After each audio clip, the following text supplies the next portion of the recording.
February 1944. The Gestapo is turning the screws on the French resistance. Hunting down the patriots fighting for freedom. In a grim jail north of Paris, the captives await their fate.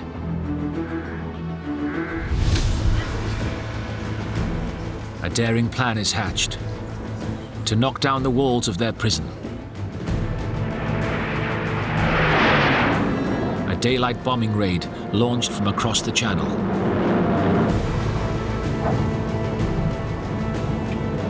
It's a mission for two of the greatest wartime pilots. Air Vice Marshal Basil Embry. Once known, never forgotten. He was a legend. And Group Captain Charles Pickard, already a national hero. That, gentlemen, is good old England, and I must say I'm damn glad to see it. He was certainly somebody. But with time and the weather against them, this is a mission like no other. Flying in at 250 miles per hour, just 50 feet above the sea to avoid detection.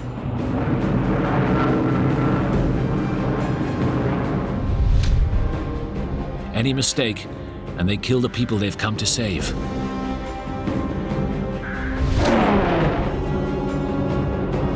If they succeed, it will be one of the most daring escapes of the war.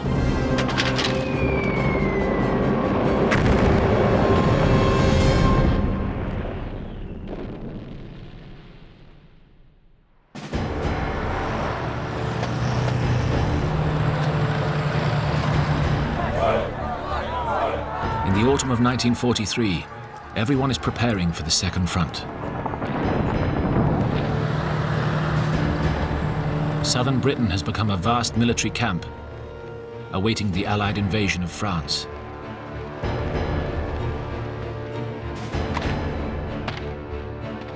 The Germans know the invasion is coming, but they don't know where or when. All along the Atlantic coast, they are building their defenses.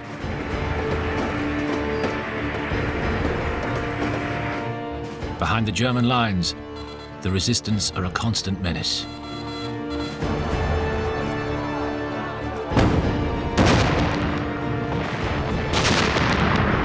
German soldiers weren't happy about the idea that they might be going on a patrol around a city and then they might be shot by a resistance fighter, or that their troop train might be blown up. So it created a sense of unease.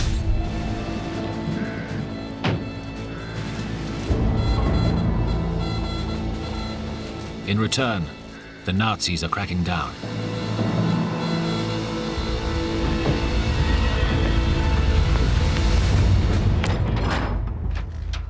There was an awful kind of to and froing between resistance action being met by terrible, terrible repression by the Germans and hundreds of people being executed in prisons up and down the country.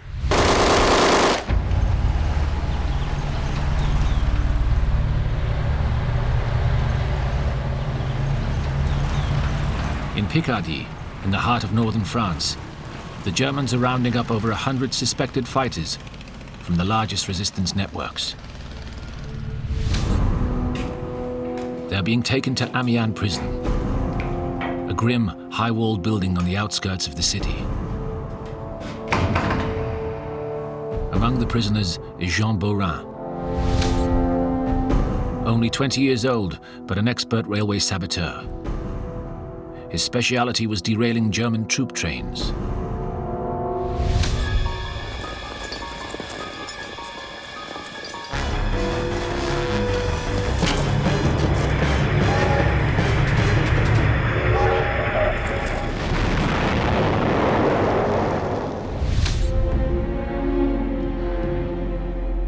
Now Jean Beaurin and his comrades face execution or deportation to Germany with little hope of escape.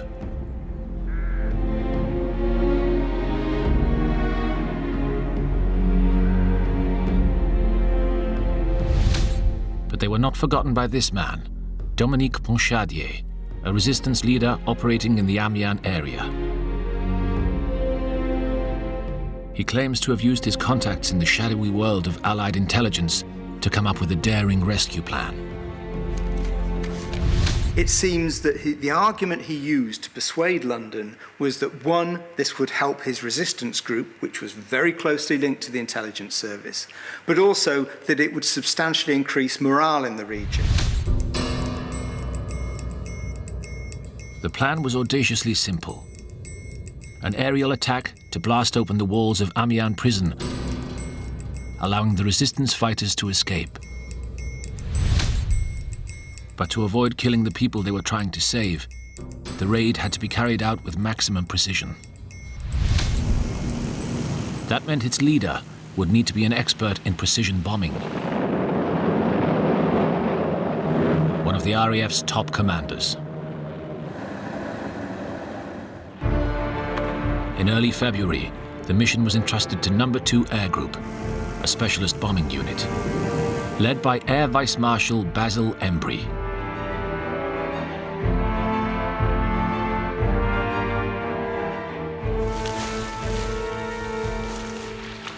Four years earlier, Embry had had his own experience of France under the Nazis.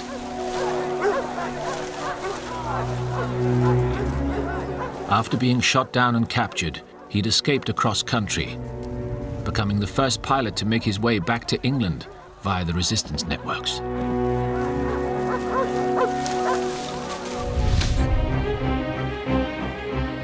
So Embry had great sympathy for the plight of the prisoners in Amiens jail.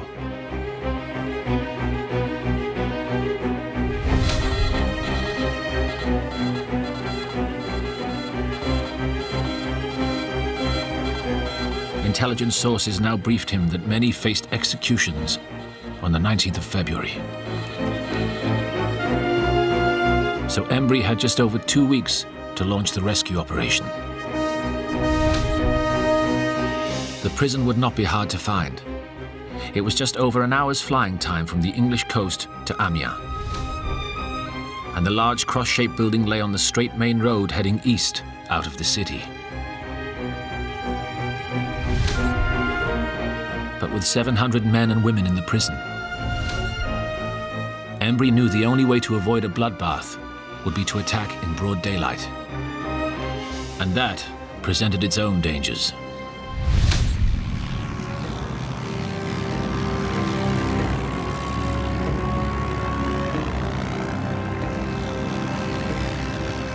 Just a few miles from the prison was a Luftwaffe fighter base with a crack squadron of Focke-Wulf 190s.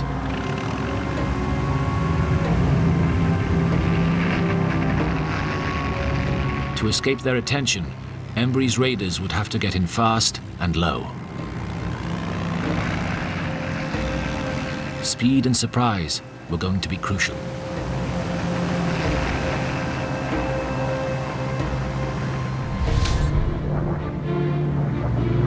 Fortunately for Embry, his No. 2 Air Group were now flying one of the fastest bombers in the air, the Mark 6 Mosquito. The idea of a lightweight, high-speed bomber had been the pre-war brainchild of Sir Geoffrey de Havilland. In an age when most designers were turning to metal, he decided wood was the answer.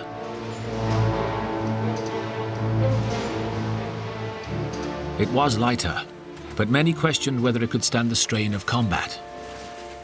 The moment it was demonstrated in the air, the skeptics really had little ground to stand on.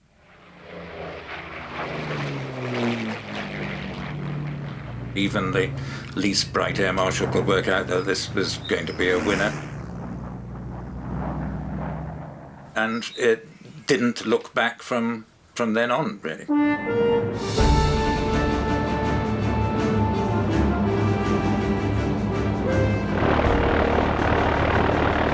De Havilland's vision paid off.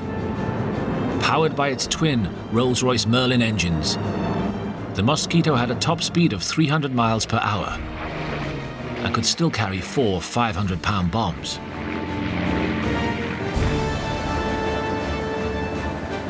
There was a great deal of enthusiasm to fly this aeroplane because apart from its potential to deliver its bomb load very convincingly, it was an extraordinarily nice aeroplane to fly. It was very agile, it was very maneuverable, and it was very fast.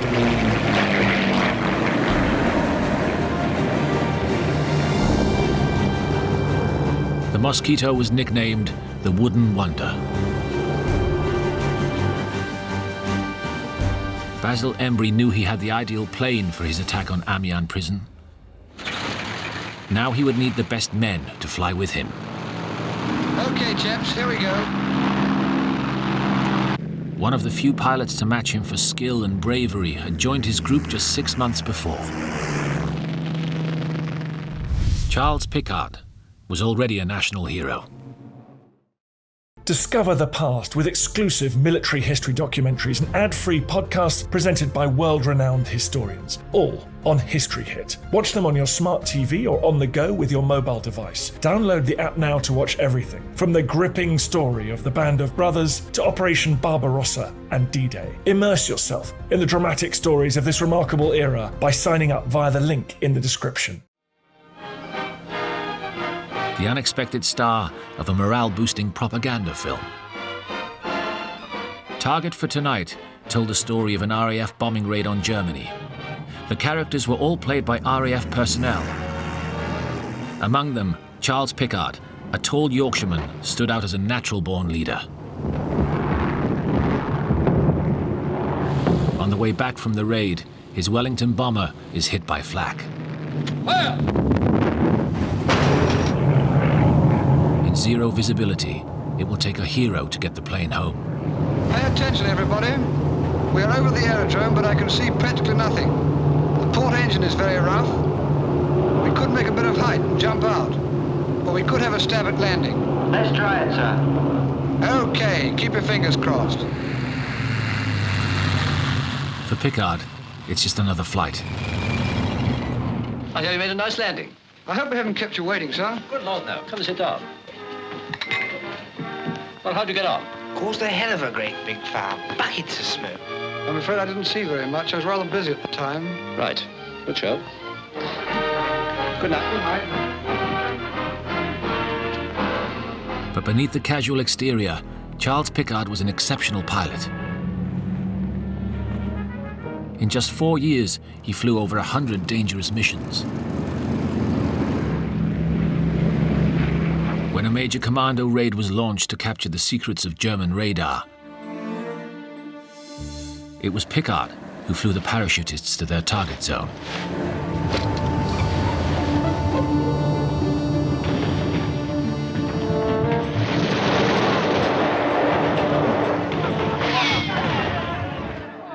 On their triumphant return, he made sure he was there to greet them. His reward was a Distinguished Service Order and a visit from King George VI.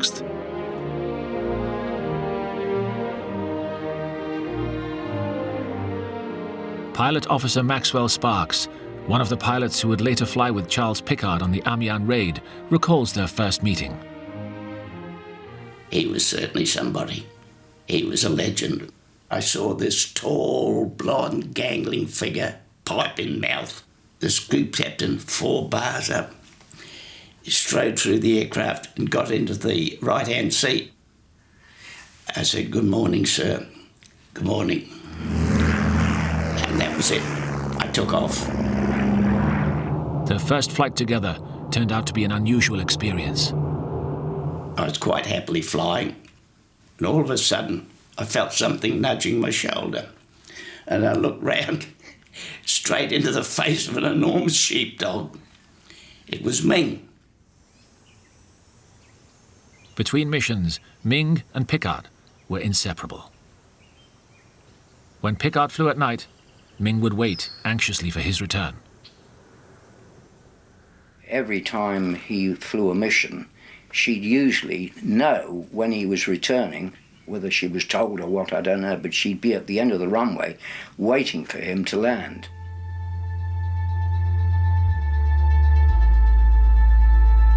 many of Picard's nighttime flights had been secret missions. Taking Allied agents to meet up with their resistance contacts in occupied France. Every flight was fraught with danger. Finding his way in moonlight to remote landing strips, never knowing for certain who would be waiting. Often, Picard had just minutes to drop off his secret passengers or pick up agents on the run from the Gestapo. Because of this experience, Picard had seen at first hand the bravery of the French resistance.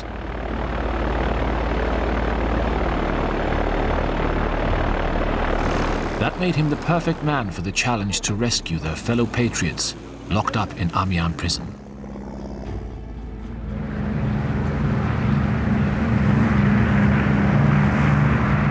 But Picard had never flown a Mosquito bomber before.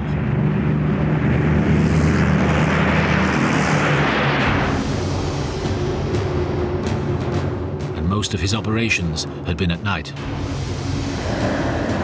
When he joined Embry's No. 2 Air Group, he would have to learn a completely new set of skills to carry out fast, low-level daylight bombing raids.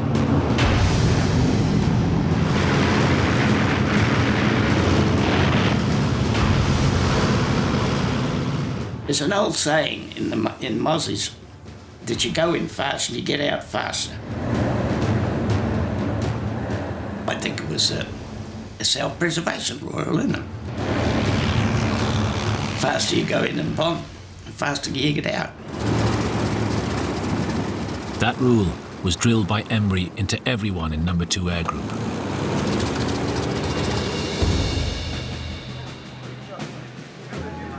The men on Picard's wing were the elite, carefully chosen from British, Australian, and New Zealand squadrons.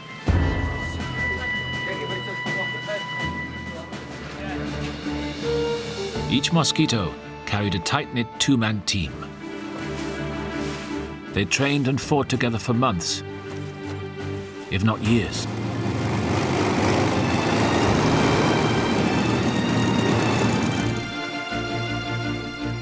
Pilot Officer Sparks' regular companion was Alan Dunlop.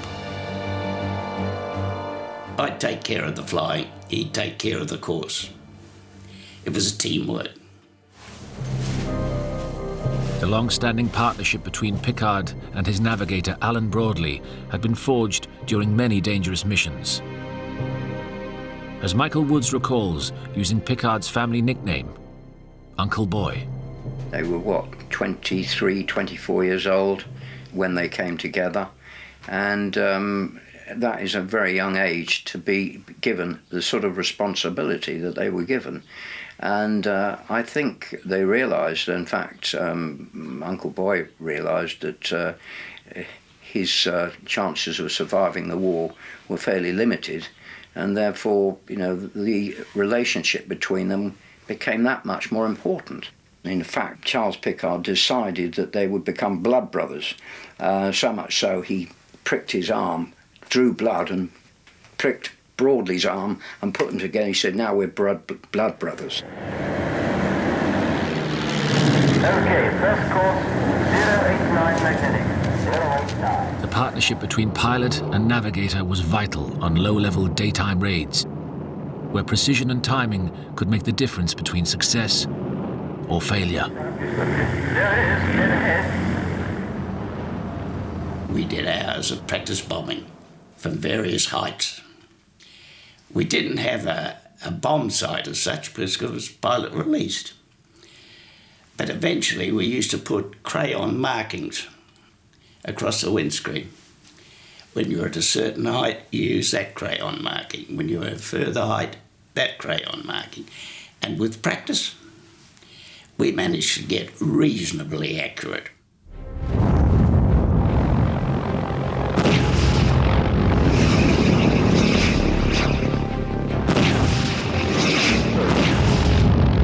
It was Hitler who provided the ideal opportunity for Picard's men to hone their skills. attacking the launch sites for Germany's secret weapon, the V1 bomb.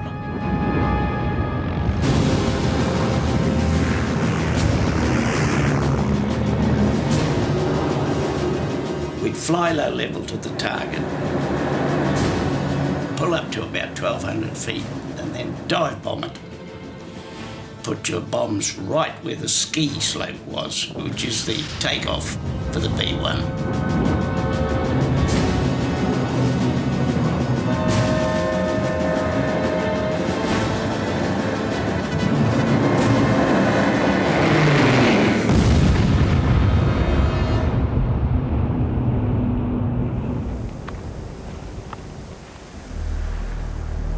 The Mosquito bombers destroyed dozens of sites, even though they were hidden away deep in the countryside. The reason the Mosquitoes were so effective was they had been given the exact location of the V1 sites by the local resistance. The resistance sent back to London detailed plans of where the launch ramps were being sited, of the location of the anti-aircraft batteries, and even of the times at which the patrols defending the anti-aircraft batteries would be changing their shifts. It's been claimed similar detailed intelligence was reaching Basil Embry and his staff as they developed their plan of attack on Amiens prison. This information identified buildings at either end of the main prison as German guardhouses. These now became a key target. By the 8th of February, 10 days before his deadline, Embry's plan was taking shape. With each of his Mosquitoes carrying 4 500-pound bombs, Embry calculated he would need to deliver a minimum of 48 bombs to pierce the outer walls and destroy the German guardhouses. That meant an operation for 12 planes. These bombs would be fitted with special tail fuses delaying detonation for 11 seconds, so the pilots flying in close formation at tree height could get away before the bombs went off. You rely on extreme timing. There's no way you want to go into the bomb blast of the bloke in front. It's all done on timing. Despite the risks and his high rank, Air Vice Marshal Basil Embry was determined to lead the Mosquitoes, which would attack in a series of carefully timed formations.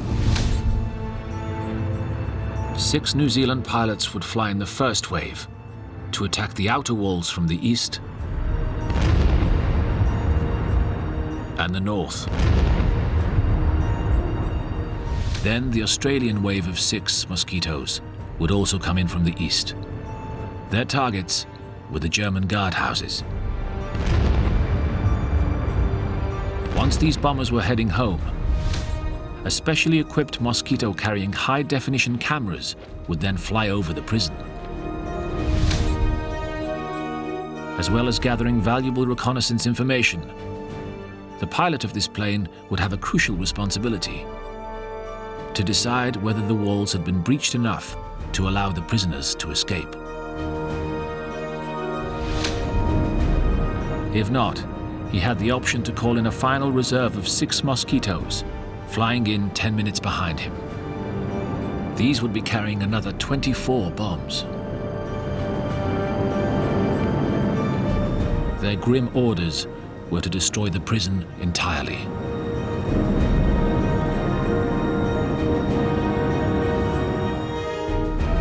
Embry had been assured that the resistance prisoners would rather die by British bombs than by German bullets.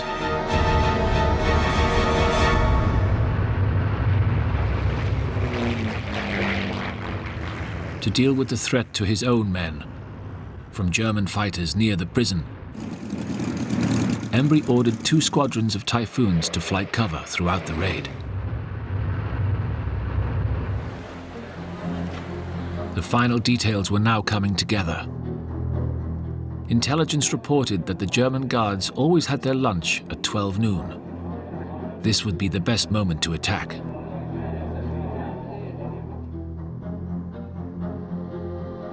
But time was running out. There was just over a week to go before the threatened executions on the 19th. At this critical stage, Embry was hit by two major problems. First, the weather. It was atrocious. Blizzard conditions were sweeping across northern France. Embry's forecasters couldn't tell if it would clear in time. The second issue also came from above. From Basil Embry's boss, Air Chief Marshal Lee Mallory. On the 10th of February, with just days to go before the raid, he suddenly decided Embry should not fly. No one really knows why.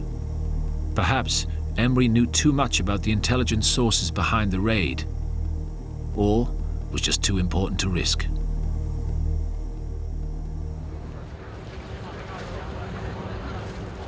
From now on, it would be Charles Piccard's mission. The 28-year-old group captain had the lives of nearly 40 airmen and many hundred French prisoners in his hands.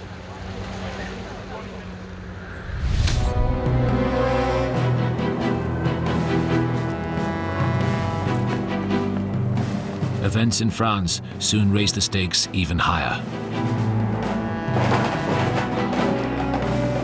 On the 14th of February, the Germans arrested another senior member of the resistance.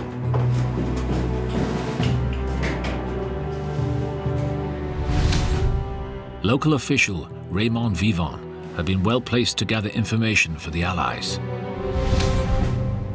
Now he too was in Amiens prison.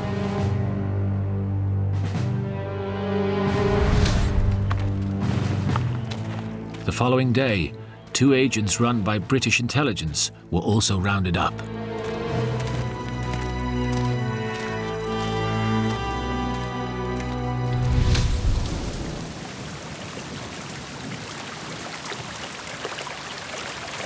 By the 16th of February, the weather in England was also closing in.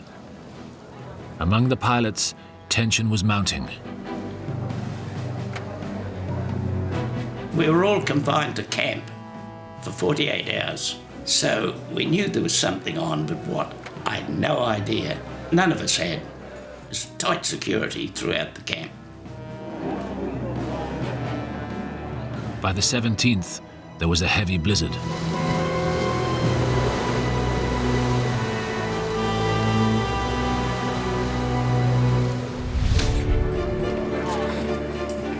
At 8 o'clock in the morning on the 18th, the weather was still atrocious.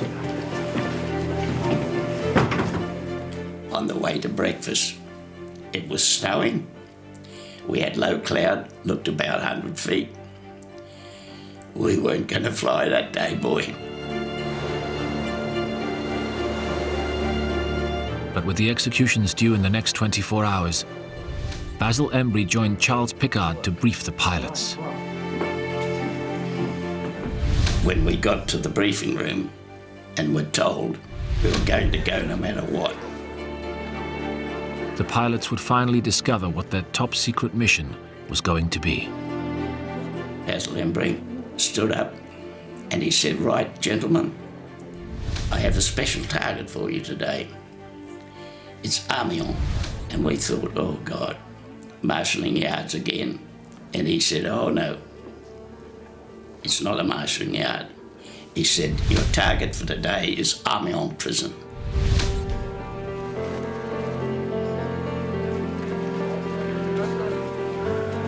Piccard then explained the plan: to knock down the walls and free the resistance fighters. He said, "It'll be done by 3 squadrons. The 3rd squadron will be in reserve. And if necessary, you'll be called in to obliterate the prison completely." Nobody wanted to be in the 3rd squadron. That was the dirty job. The dirty job fell to the mainly British number 21 squadron. I gather earlier on, the wing commanders had tossed for it. Piccard then tried to reassure his pilots. He ended up by saying that the French resistance had notified command that in the event of the prison not being broken open, they preferred to die by British bombs.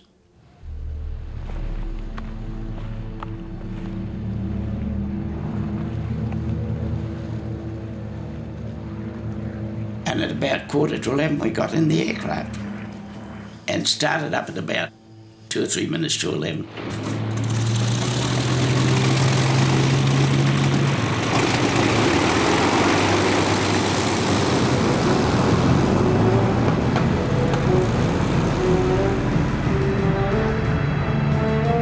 The Mosquito bombers began taking off in the order of attack.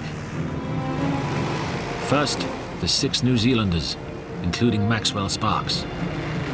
Their bombs were to pierce the outer walls.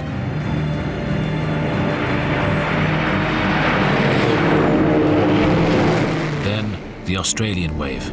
Their target was the German guardhouses. Group Captain Pickard had chosen to fly at the back of their formation. But that morning, he had made a dramatic change to Embry's plan. Instead of the pilot in the camera plane, Pickard was now taking on the grim responsibility of deciding whether to call in the 6 reserve Mosquitoes, following 10 minutes behind him. As a result, he'd be flying around the prison for several minutes. And that meant breaking Embry's golden rule to get out fast. After he dropped his bombs, he was going to mosey round, have a look at the prison, and make a decision whether 21 Squadron were to come in and do their job. But before Pickard would have to make that dreadful call whether to destroy the prison or not, there were other problems ahead.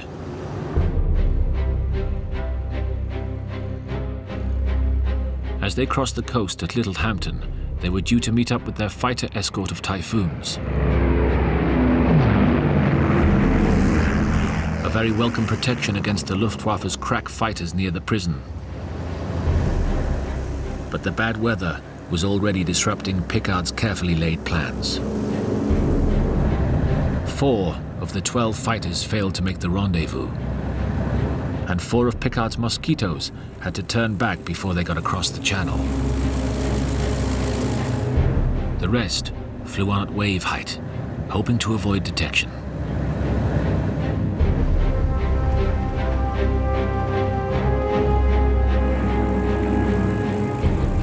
If we kept low enough and fast enough, we should be able to get away with it. Once over France, the Mosquitoes took a curving course, approaching Amiens from the northeast.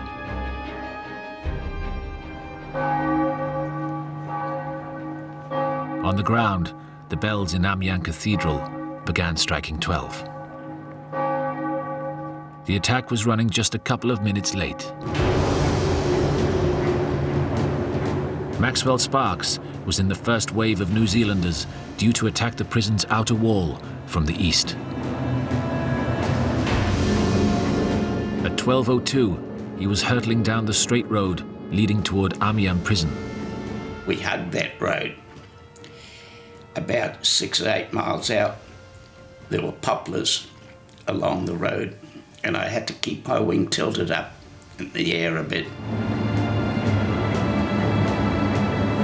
Seconds before reaching the prison, they dropped even lower.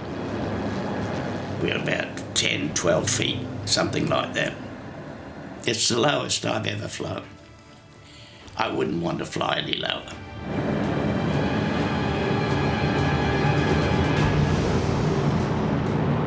I had one eye on the wall and one eye on the bomb underneath the leader's wing. I was level with his tailplane. The moment I saw his bomb go, pressed my bomb tit. The bomb's dropping off. The aircraft rose in the air, full power. I shot over the wall. And as I looked down on the right, we passed the watchtower on the top of the prison. It was about 50 feet. and I looked into the face of a startled guard. My navigator told me later that he was actually smoking a cigarette. And then it was down onto the deck and out. A minute later, the other New Zealand Mosquitoes swung in to attack the northern wall.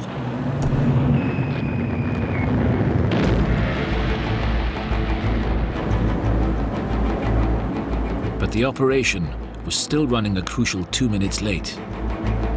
To avoid the New Zealanders exploding bombs, the Australian Mosquitoes had to turn in a wide circle, delaying their attack on the guardhouses.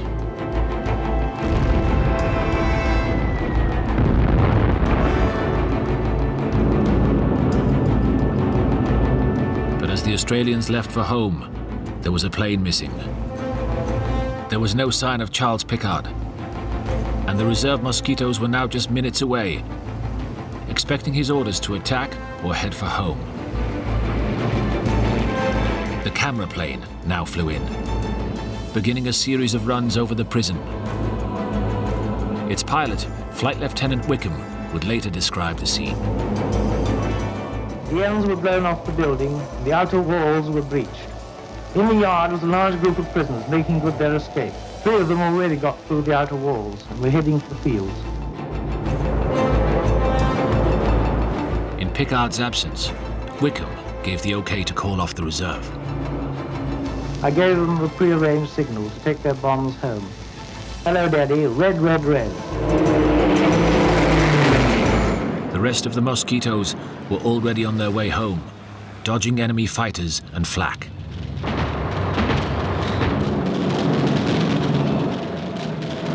Maxwell Sparks' plane was hit. The hole, it was about that size. And I didn't think I could make base. We discussed ditching, but we didn't like the idea of that. Sparks finally made it back across the channel, landing at an emergency airfield.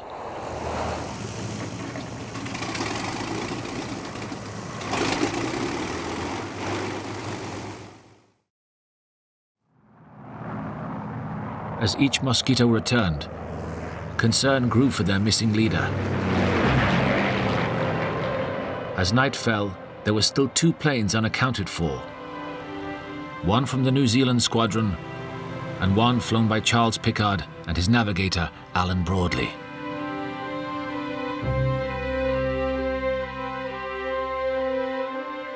For Pickard's wife and family, the news was devastating. Our Uncle Walter, who was then CEO of Lynham Aerodrome, announced to the whole family that Uncle Boy had gone missing. He said he couldn't tell us what the mission was, but he was missing. He might be okay, but they didn't know. For months afterwards, the British public still hoped that their hero from Target for Tonight would somehow return unscathed.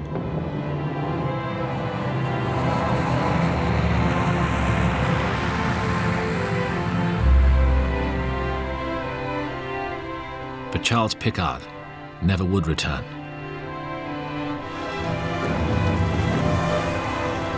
And it was only after the invasion of France that Pickard's commanding officer, Air Vice Marshal Basil Embry, would find out what happened to Pickard and Broadley and the resistance prisoners they had tried to save.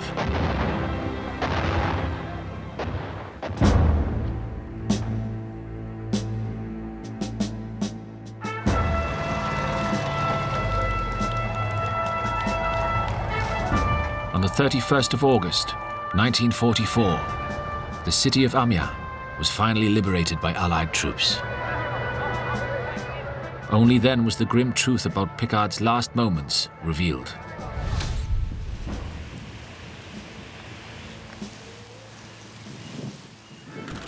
Dr. Jean-Pierre Ducellier has spent many years studying the raid. He now takes over the story. Alors l'avion de Picard est arrivé là au-dessus du village de Saint-Gratien, qu'on voit là-bas, venant du sud-ouest, poursuivi par un Focke-Wulf 190. À ce moment-là, le Focus a ouvert le feu. Et l'avion de Picard, le Mosquito, s'est brisé en deux. La queue tombant devant nous, là. Et le reste de l'avion, un petit peu plus haut, devant le bois qui a là derrière nous.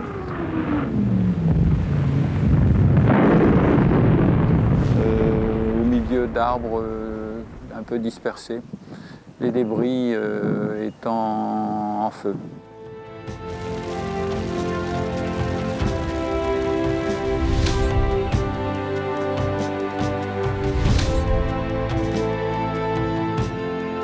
Local villagers recovered the bodies of Pickard and Broadley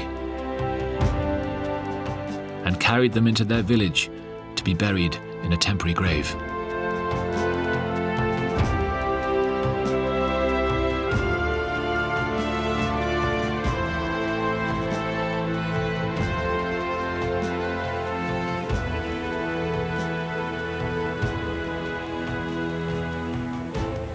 In the field where they died, their plane is long gone.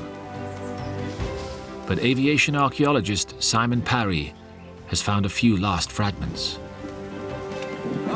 Hi. Ça va. So it's part of the harness that would be worn by Pickard or Broadley. Okay. So you can't get much closer to the two people than that. Okay.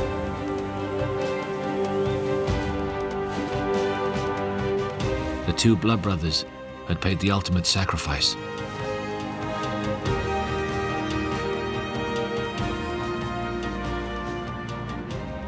The whole family were absolutely devastated. Our grandmother was totally devastated.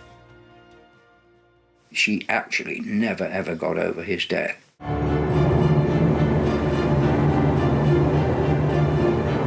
The Mosquito's attack on Amiens prison was finally made public in October 1944.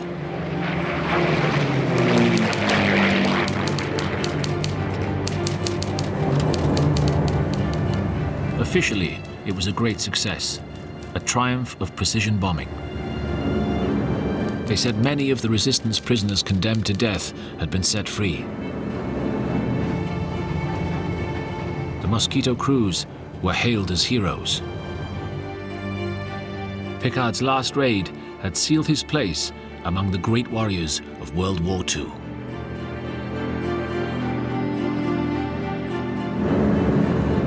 The raid on Amiens prison entered wartime legend as Operation Jericho, a triumphant biblical reference to when Joshua and his trumpets brought the walls of Jericho tumbling down.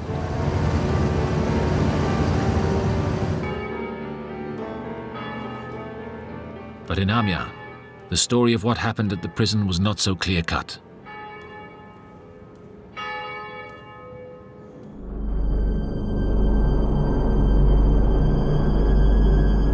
It was true that some 250 prisoners had initially escaped into the surrounding fields.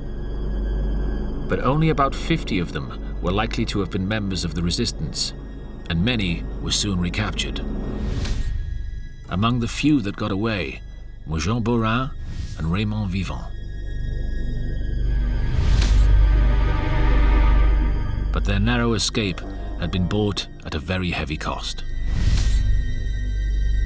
The attack had not been quite as precise as the official account suggested.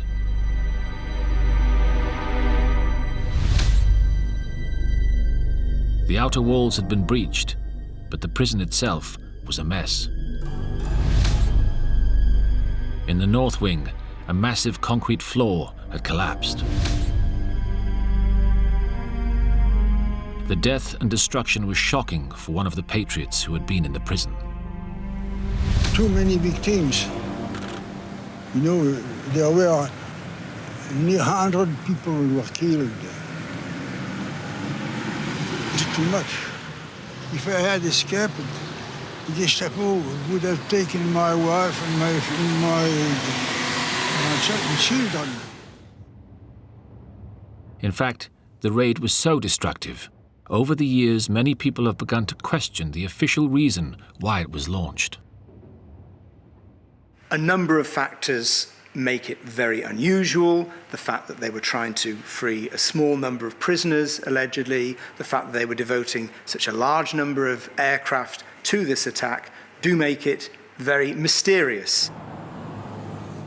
The traditional explanation seemed so mysterious to Dr. Dusselier that he decided to investigate it, coming up with a theory to challenge the legend of Operation Jericho. First, he dismisses the idea that resistance leader Dominique Ponchadier asked for the raid. Alors, la résistance n'a jamais rien fourni sur la prison. Je suis catégorique et je n'ai jamais trouvé la moindre information sérieuse ou le moindre témoin qui puisse évoquer simplement des renseignements concernant la prison ou la position des Allemands dans la prison, ou etc. Second, Dusselier believes the official reason for the raid simply wasn't true. The idea that 120 prisoners were about to be executed was a myth. J'ai vérifié dans toutes les archives, y compris les archives des tribunaux et du tribunal militaire d'exception allemand. C'était absolument certain qu'il n'y avait personne qui pouvait intéresser les Britanniques pour les faire sortir, pour les sauver. Il n'y a personne qui allait être condamné, personne de condamné à mort. Pourquoi donc attaquer la prison, puisque je suis absolument certain qu'aucun résistant n'était à libérer pour des raisons de risque d'exécution. If Dusselier is right, then what was the reason for the raid? The answer may lie in Britain in 1944, when preparations for the invasion of France were well underway. Allied command was determined to keep the Germans guessing where and when the landings would take place. Elaborate deception plans were conceived, involving everything from dummy tanks and fake armies to the planting of misinformation by double agents. Operation Fortitude was to convince the Germans that the invasion would take place near Calais, not Normandy. It is Dr. Dusselier's theory that the raid on Amiens prison was part of this deception plan. If true, the prisoners and aircrew who lost their lives were sacrificed as part of a much bigger operation. But to date, the definitive proof is still missing. We have absolutely no evidence that the Amiens raid was in any way part of an overall deception plot by the Allies. That doesn't mean to say that it wasn't, but we have absolutely no reason to think that that was the case. L'affaire a été cloisonnée de manière exceptionnelle, enfin peut-être pas exceptionnelle pour les Britanniques, mais exceptionnelle.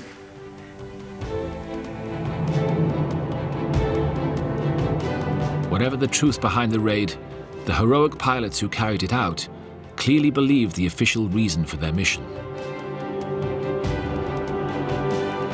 But over time, they have recognized just how unusual a mission it was. Right in the beginning, it was controversial to even think about it. And it was controversial whether it should have been done or shouldn't. That's all I can say about it.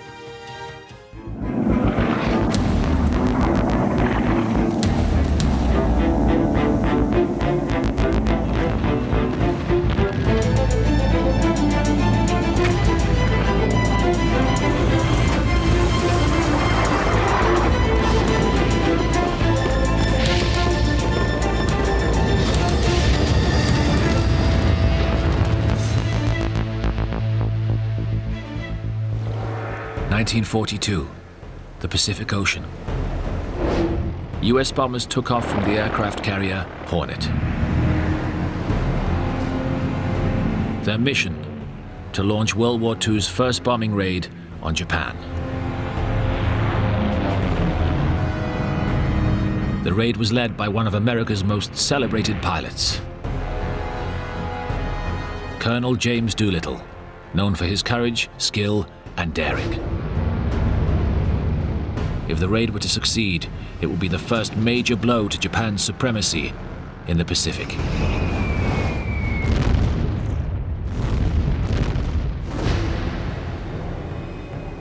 But it was a huge gamble, The planes were not designed to take off from a carrier. To reach Japan, they'd have to fly at the very limit of their fuel capacity.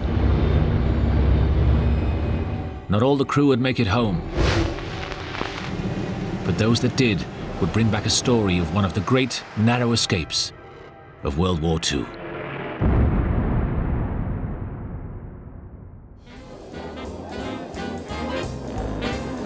Winter 1941. America was at peace. The country and its people were hardly touched by the war raging across much of the world.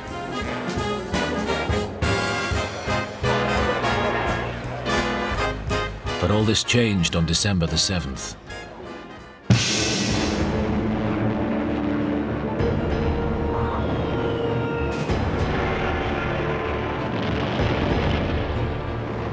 That morning, the Japanese bombed the US naval base at Pearl Harbor on Hawaii.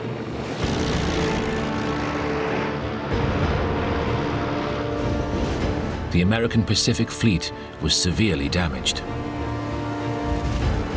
America was shocked and humiliated. Carol Glines is a former pilot and expert on the period. The attack was such a surprise. There were ships sunk in the harbor and hundreds of men were killed. I think the total was about 2,400 men killed and hundreds injured. It was such a shock that we couldn't believe that it happened. Yet even as America assessed the damage, Japan was chalking up further victories across Southeast Asia.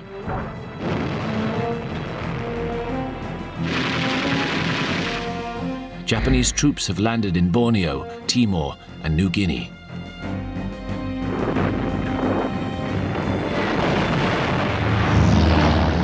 They've captured the strategically important Pacific islands of Wake and Guam. They've chased US forces out of the Philippines. And they've pushed the British out of Malaya and Hong Kong.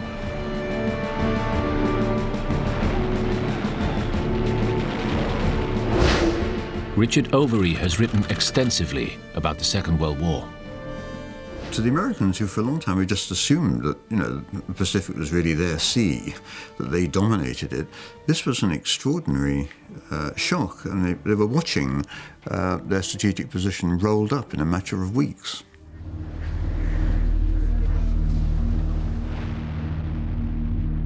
It was time for America to hit back. US President Franklin Roosevelt was under huge pressure to do something.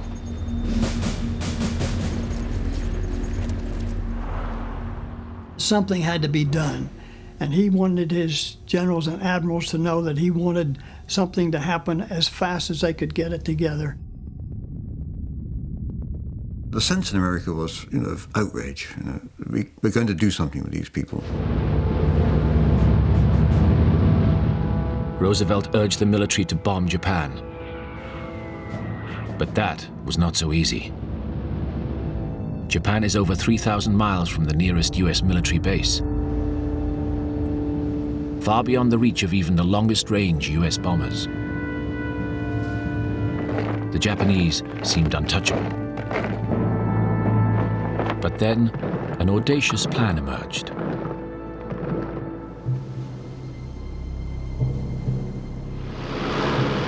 Suppose a bomber could be transported to within striking distance of Japan on an aircraft carrier, and then used to mount a bombing raid on the Japanese mainland. It was an extraordinary idea. Carriers were designed to carry small fighters. Nobody had ever put a heavy bomber on one before. It was an idea that raised 1,000 questions. Was the flight deck long enough for a bomber to take off? Could bombers return and land on the carrier? And could the carrier get close enough to Japan without coming under attack? US commanders explored the possibilities.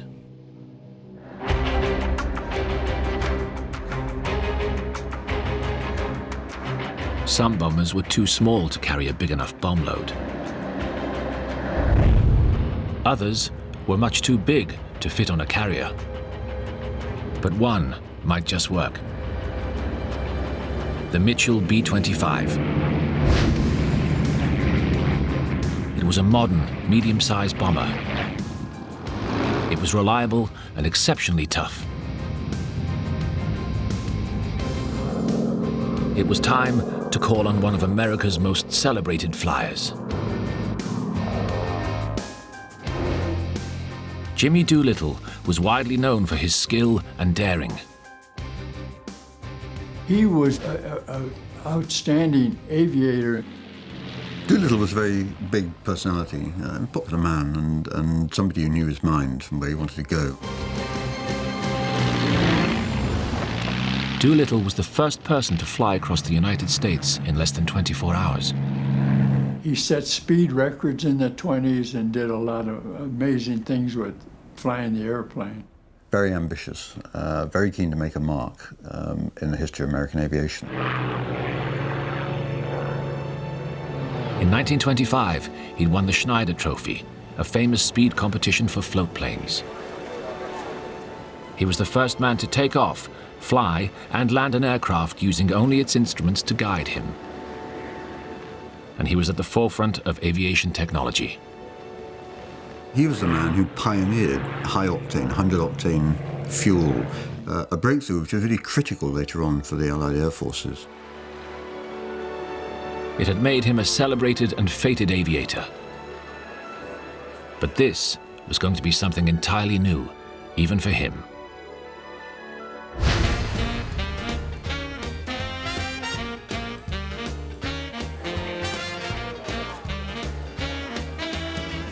March 1942.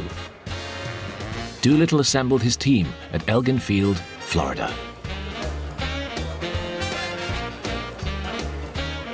The men arrived with very different attitudes. Some were proud to be associated with such a famous flyer. One was Dick Coe. It's very nice to know that you were flying with the best pilot in the world at that time.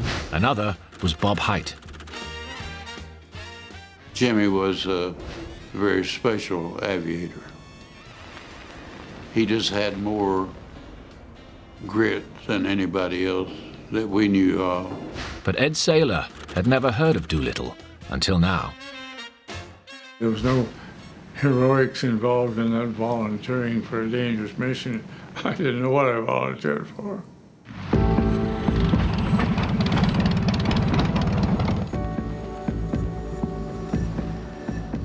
What pulled these very different men together was a common commitment to the war effort. It was a dangerous mission from which they might not return. Well, in those days, that was the way you thought. I'll go, let's go. And that was the attitude of most people. But they faced a huge challenge. Nobody had ever attempted anything like this before. As the crews explored the possibilities of their B-25s, one problem emerged almost immediately. The aircraft could take off from a carrier, but it couldn't return and land on it. There was no way a B-25 could come back to a carrier and make a safe landing. The big difference was fighters were small and maneuverable. Their wings could be folded for easy storage.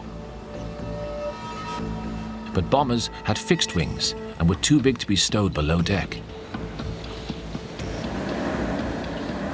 If the raid was to work, the bombers wouldn't be able to return to the carrier. They'd have to fly on to the nearest friendly landing strip.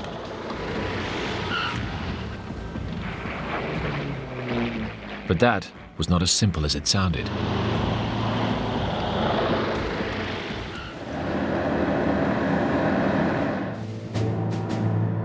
The plan was for the carrier to take the planes to within 400 miles of the Japanese mainland, fly to Tokyo, and then fly another 1,500 miles to China, the nearest place of safety.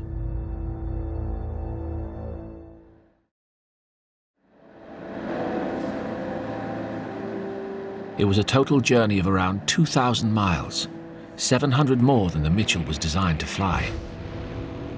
The aircraft would have to be substantially modified. The whole idea was to lighten the load. We took out everything that wasn't essential. The airplane had a lower gun turret on it, took that out and put a 65-gallon gas tank in its place. And we left off the gunner and the radio man, which turned out all right, but it was kind of strange. Each plane would end up with an additional 225-gallon leak-proof rubber fuel tank in the top of the bomb bay. A second, collapsible 160-gallon tank in the crawlway above the bomb bay. And a third 65-gallon tank in the lower gun turret, which would be topped up from 10 5-gallon cans carried in the rear compartment. The extra fuel would give the Mitchells a range of 2,400 miles, just enough to reach safety. But these changes added a new problem.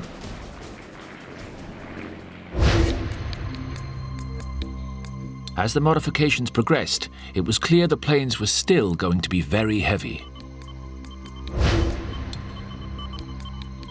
They would be carrying 4 500-pound bombs.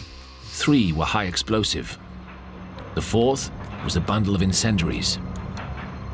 The weight would be an additional challenge for the pilots.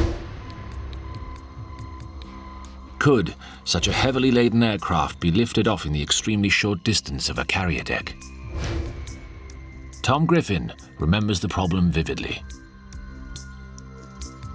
We were going to be overloaded with a ton of bombs and something like between 350 and 400 extra gallons of gas in each one of these planes. And this heavily loaded plane had to get up in the air at 400 feet.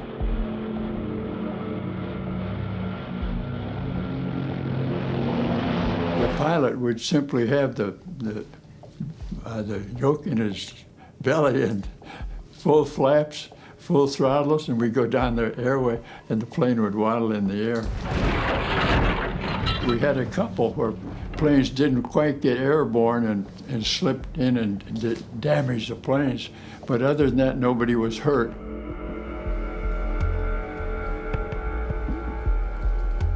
As the crews practiced, Doolittle told them almost nothing about the mission. All they knew was that it was important and dangerous. We knew we had something special to do, but we didn't really know exactly how it was supposed to happen. And we knew that with Jimmy Doolittle leading us, we could do about any damn thing there was to do. So that's the way we felt in here. For 80 men, it would be the start of an adventure that would turn into a very narrow escape.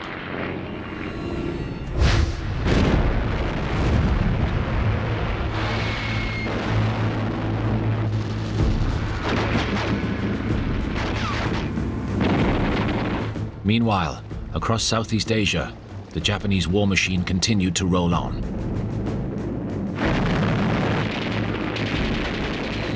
Singapore fell to Japanese forces. 100,000 British troops surrendered. Sumatra and Java were occupied. Burma was invaded and occupied. Australia seemed next in line. Time was running out. America needed to act fast.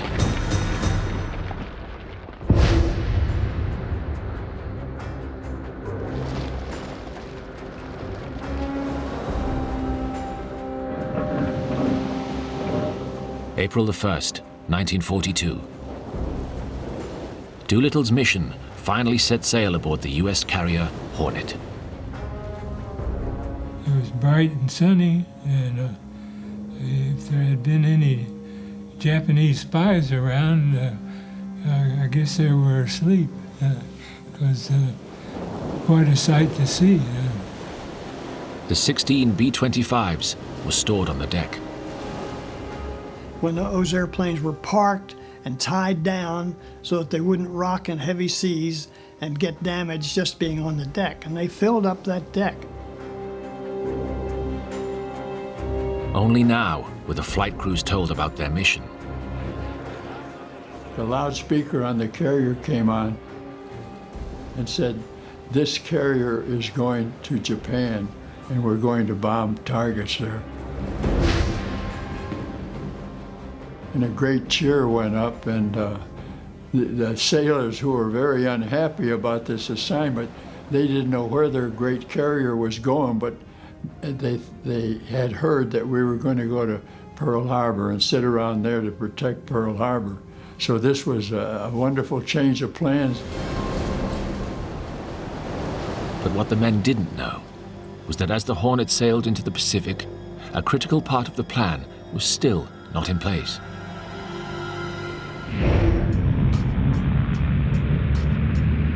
The operation called for the B-25s to land at small airfields near the Chinese town of Quchao.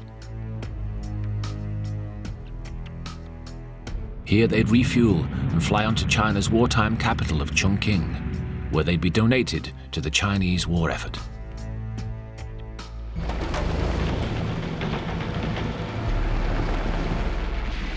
But large parts of China were occupied by the Japanese. The Chinese leader, Chiang Kai-shek, was worried about provoking further Japanese attacks. When the request for air bases was made, Chiang was very reluctant because he could immediately see what was going to happen. The Americans were going to use bases in eastern China, the Japanese were going to move south, occupy the bases, and he would lose yet more territory. As the raiders headed off, the landing strips in China were still being argued over. Chiang's reluctance would become a major problem. Just how big would only emerge later.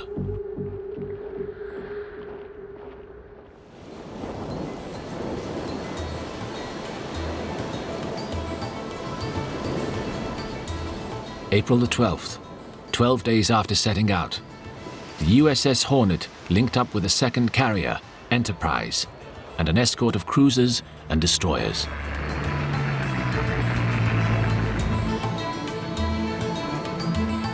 The raiders continued to tinker with their aircraft. Ed Saylor remembers having a problem with an engine. I had to take one of the engines off and do some repair on it. So that was something. Every time I took a nut, bolt, or anything off the airplane, I had to take it up inside the airplane, or else it would go overboard. And I had to remember where I put them and where they went.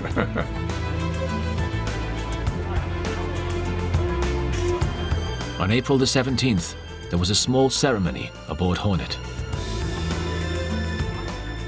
Japanese medals, donated to US servicemen during a state visit to Japan in 1908, were ceremonially strapped to one of the huge 500-pound bombs.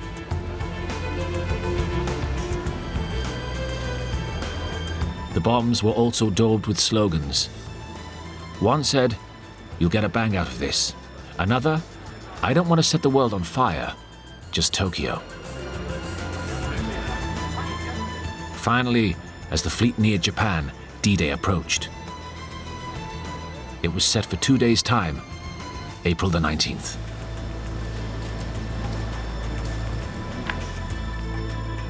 But then there was an emergency.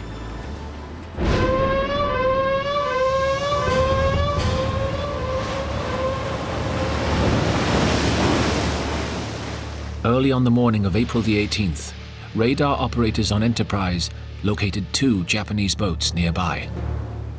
A message was flashed to Hornet. 2 enemy surface craft reported.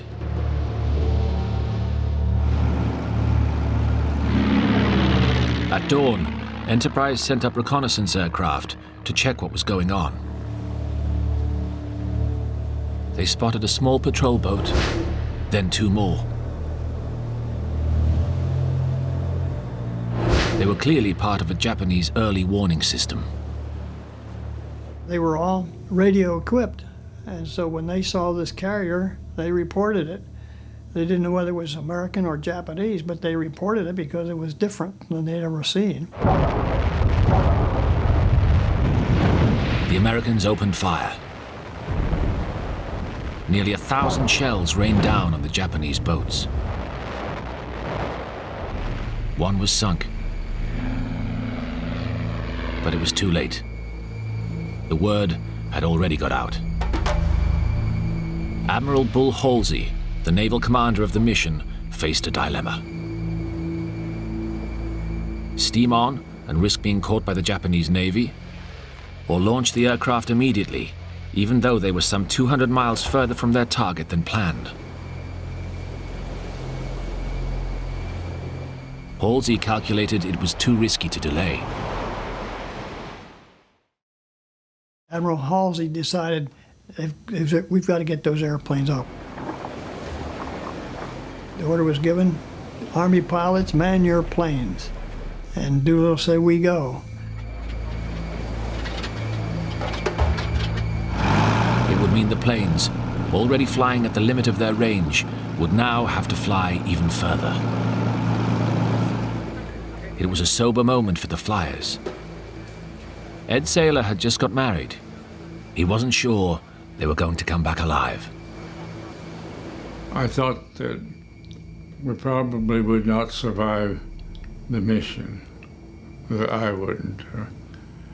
No, I didn't dwell on that. So it's not like in the movies. You just keep doing your job and you think about those things a little bit, but you don't dwell on them. At 8 a.m., Halsey flashed another message to Hornet. Launch planes. To Colonel Doolittle and gallant command, good luck and God bless you. I think we all, when we were presented with the plans, said if we get the necessary brakes, the necessary wind, and the enemy doesn't know we're coming, this thing could be a great event. So we got ready and took off. Doolittle, in the first B-25, took off at 8:20 a.m. Dick Cole was his co-pilot. We revved the engines up to full power and put down full flap, and I held the throttles, and at that time the deck man would point, and you release the brakes, and away you go.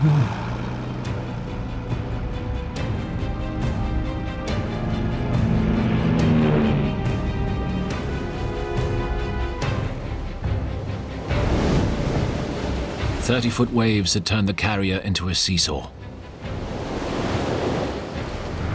The other aircraft followed at approximately 4-minute intervals. It was rough. When the ship was down, the water would come up over the deck and made a slippery deck. And that was not easy. The Navy had put down mats sort of that would prevent skidding. A man at the end of the deck with a flag timed the dips so the aircraft could take off when the deck was rising.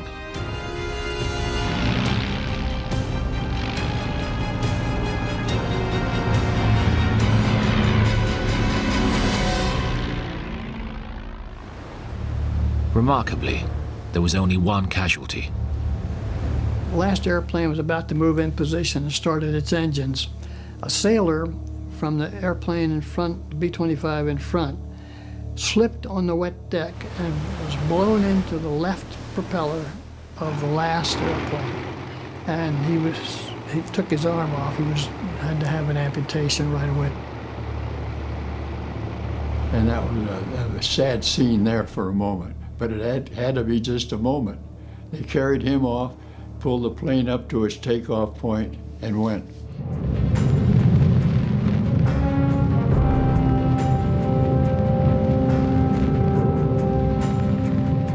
Once airborne, the pilots began to recalculate their flying distance and fuel capacity. Ted Lawson, the pilot of plane number 7, would later write one of the definitive accounts of the raid.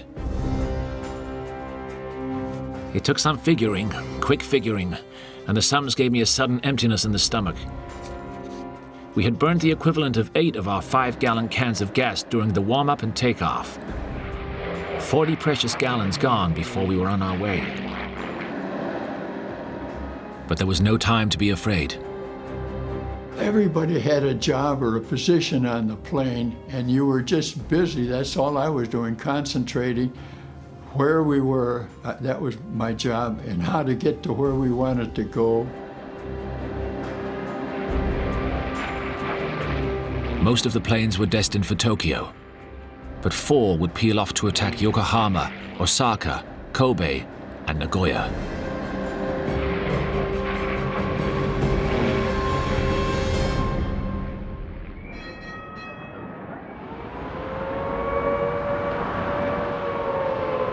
In Tokyo that morning, by coincidence, there was an air raid practice, but most people ignored it.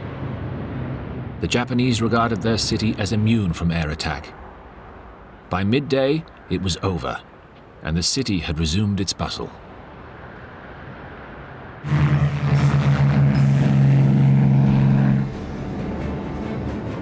But at the same time, the US planes were arriving over the Japanese coast. On the way in, we saw one Japanese airplane, a flying boat that was about 8,000 feet from what I could tell, but it didn't pick us up. For most Japanese in early 1942, there was no thought at all that they were going to be attacked. I mean, as far as they were concerned, they were the ones on the offensive. There were very poor preparations for an air attack. There was Japanese naval ships up and down the coast there, all battleships and everything else, and nobody fired a shot at us. And we were at 1,500 feet looking down. We were helpless. They could have shot us down very easy. Half an hour later, the first planes arrived over Tokyo. The Japanese now mounted a token opposition.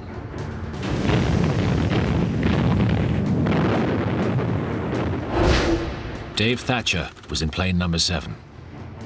And over Tokyo, we ran into quite a bit of anti-aircraft fire, but it wasn't very accurate. They hadn't had any practice yet, I guess. They were manning their anti-aircraft towers and shooting us, and their shells were bursting in the streets, actually. They did probably as much damage as we did to the city. As the US planes approached their targets, they climbed to 1,500 feet before dropping their bombs. The maneuver was designed to stop them being hit by their own bomb blasts. The first bombs fell at about 12:30 p.m. It took each plane a mere 30 seconds to drop its load.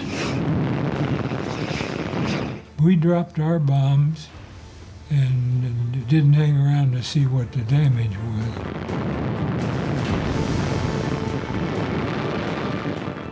Our target was the Nippon Steel Factory in Tokyo. Still, the Japanese resistance was only token. 2 looked like fighter planes were sitting there behind us, tailing us, following us, and they stayed there for a few minutes and then left. They sure didn't try to shoot us down.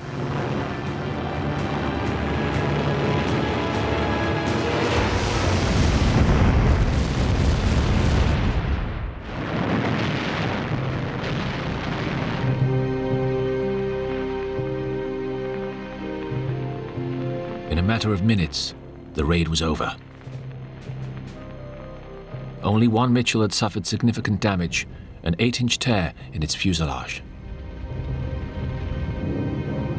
Soon the US raiders were heading for China and, they hoped, safety. But it was not to be. They couldn't know the toughest part of the mission was still in front of them.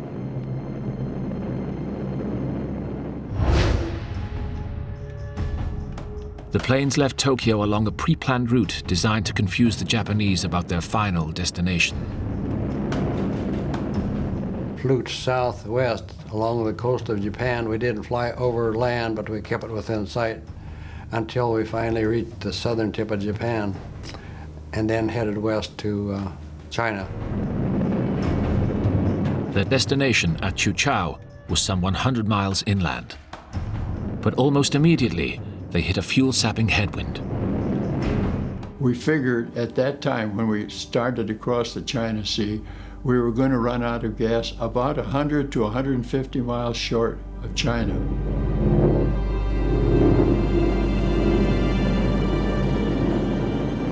As we went across that part of the sea, we were looking for ships. Our plan was to ditch near a ship, and they would take us aboard. And if it was a friendly ship, we'd just sail off with them. If it was an enemy ship, we would pull out our 45s and take over and sail away. Those were you had to have some kind of a plan. We tried to save fuel best we could. We adjusted the fuel-air mixture in the carburetor down as lean as we could and still get our power. Then they had a stroke of luck. We got a wonderful weather break. We got a tailwind across the China Sea of about 30 to 35 miles an hour. That was all we needed to reach the China coast. But as they approached the Chinese coast, night set in and the weather deteriorated.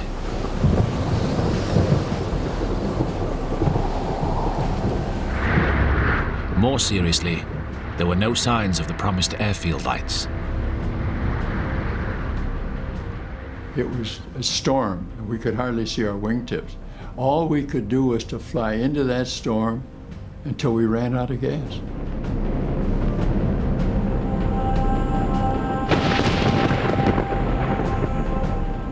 It was time to prepare to bail out. We said we'll fly in as far as we can, because that got us out of Japanese held territory. So we just waited till our engines quit, and then we bailed out.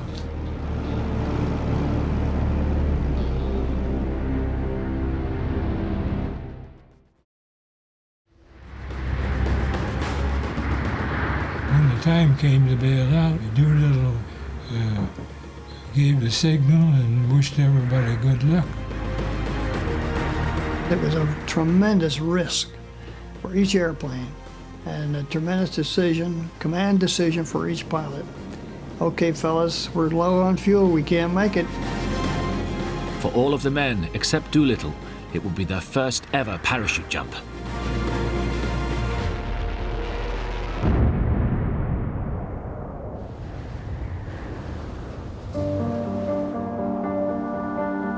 Some of the crews didn't make landfall and ditched in the sea. The crew of plane number 7 had a particularly difficult time. The pilot spotted a strip of beach, thought he could land on it, but sort of misjudged, I guess, and couldn't see very well, and we hit the water with our wheel down. I was knocked unconscious for a while, and the airplane was upside down, and the plexiglass on a turret had shattered, and that's where the water was coming in. So I was able to go back and open the escape hatch on the bottom of the airplane. The other 4 of the crew were already up on the beach when I got up there, but they were very seriously injured.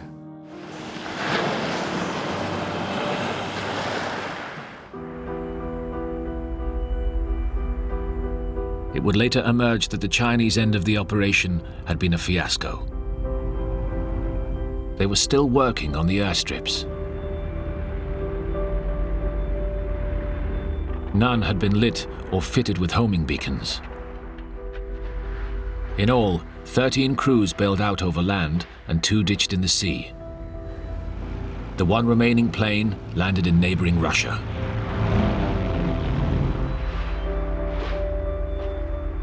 Now, for each of the crew, began a desperate search for sanctuary.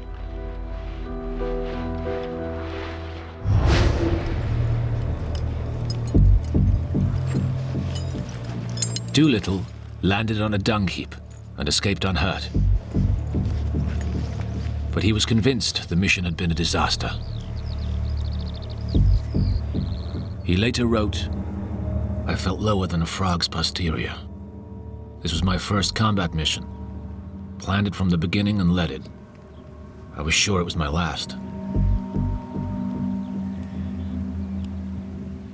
He thought that the mission was a failure because he had lost all his airplanes. One of the first problems the crews faced was linking up with each other.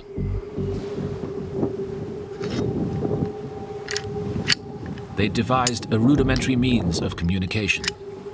We all had 45. You hear one shot, give 2 shots as an answer. I heard a shot, I gave 2 shots. In that mountainous territory, I think I heard 2 shots and I thought it came from here. So I headed that way, but it came from here. How we later figured it out, because we didn't get together for several days.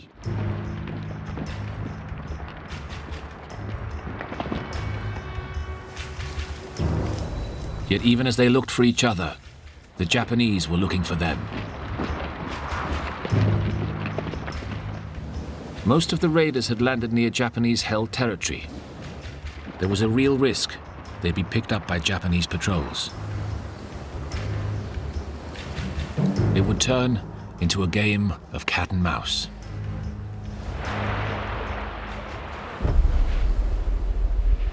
Some linked up with Chinese resistance fighters.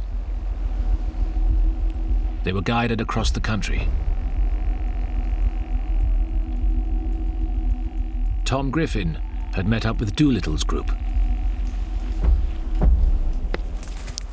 The Chinese helped me and my crew back to a middle point in China, and gradually over the several days they got more of our crews back to that same point. The Japanese knew we were there, and they bombed that area every day.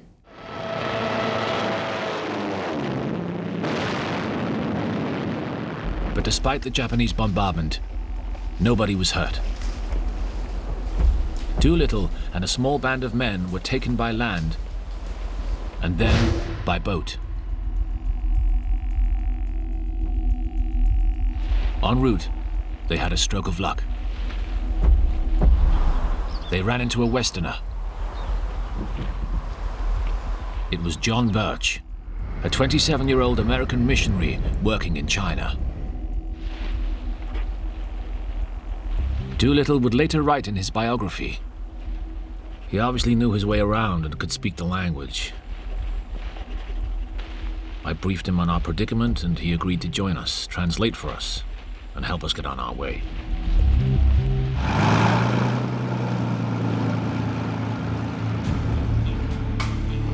With Birch's help, Doolittle and his crew were airlifted to the Chinese wartime capital at Chongqing. They were among the first to arrive in the city. 3 years later, Birch would be killed by Chinese communists.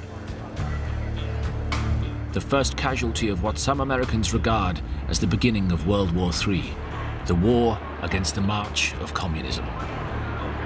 His name will be used by a vocal post-war anti-communist group, the John Birch Society. But if Doolittle had reached the safety of the Chinese capital, many of the other raiders were still having a difficult time.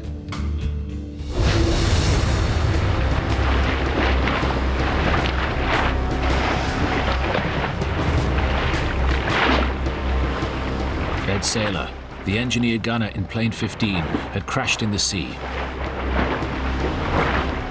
He couldn't swim. You get splashed under by the waves and then surface again and spit out the salt water, look around, and after an hour or so we got on shore. Didn't feel a thing. I'm sure it was cold, but I didn't feel cold. Nearby, Dave Thatcher in plane number 7 had also landed in the sea. He and his fellow crew members were having an even worse time. The pilot had a deep gash in his arm and a very deep gash in his left leg. And the co-pilot had a gash in his arm. And the navigator was leaning against the armor-plated seats when it crashed, so he broke both shoulders. The most seriously injured was the aircraft's captain, Ted Lawson, who had suffered serious head and leg injuries.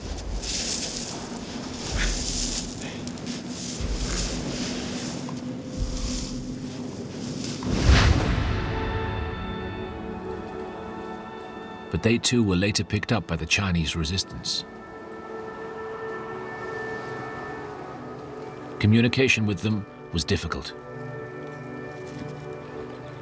Make marks on the dirt floor, trying some words. We had learned how to say I'm an American in Chinese. So at that point they knew we were Americans, and they were still friendly.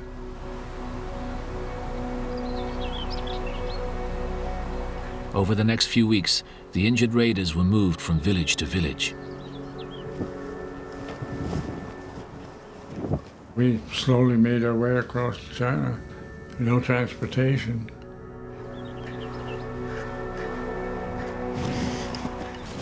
And we walked and walked and walked.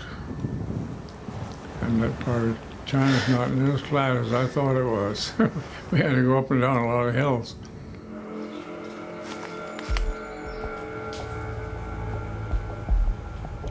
At one point, they had to dive for cover from a Japanese patrol. You could see the Japanese soldiers when they walked by and stuff. And there was a lot of yelling and talking.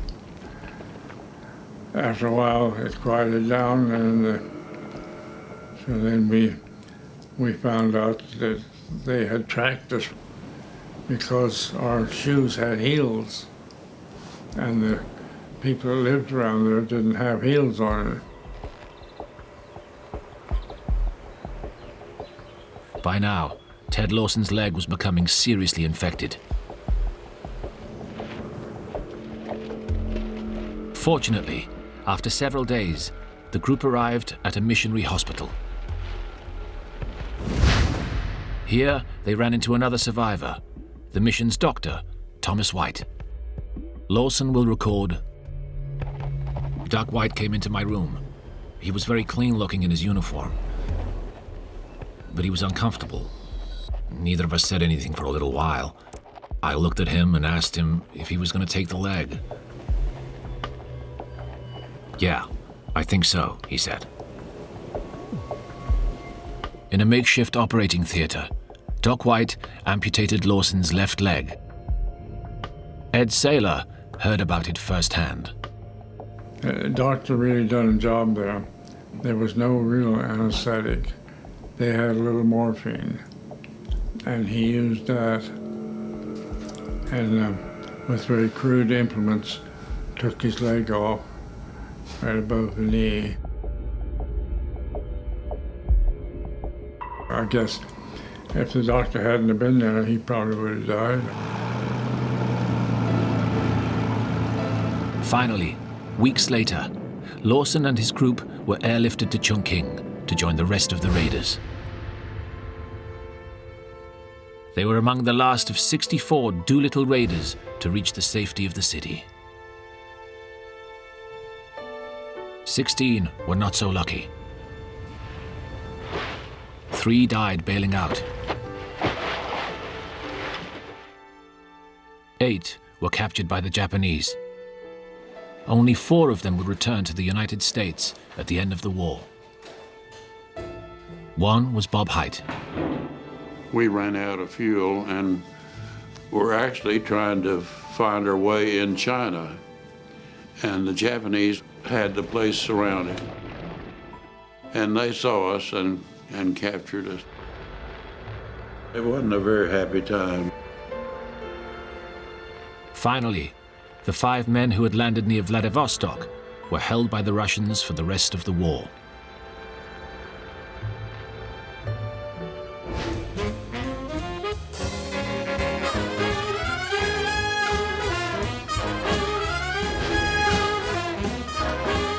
Despite Doolittle's fears, in America, the raid was declared an overwhelming success. All the raiders were honored.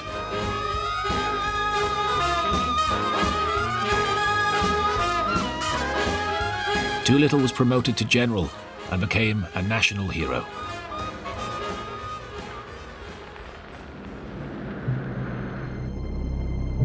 But for all the morale boost, the raid had a mixed outcome. In Japan, it was a psychological blow.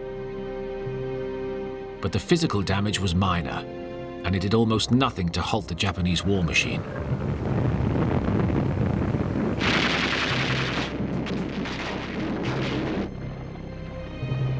It's in China that the real physical damage was done. Here, the Japanese wreaked a terrible revenge for the country's cooperation with America. 20,000 square miles of countryside were ravaged. As Chiang Kai-shek had expected, of course, the Japanese acted. They thought the Chinese had been complicit. They were angry at what had happened. And they did what they'd done every time they punished the Chinese. They burnt villages down, they murdered the villagers, they stole all the crops and livestock. So the Chinese did pay quite a substantial price. The figures are disputed, but on some estimates, several 100,000 Chinese soldiers and civilians were killed.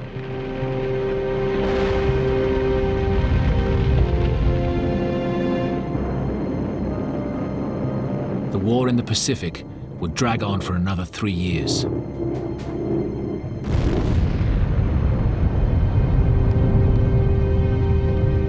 Until America dropped a much bigger bomb on Japan.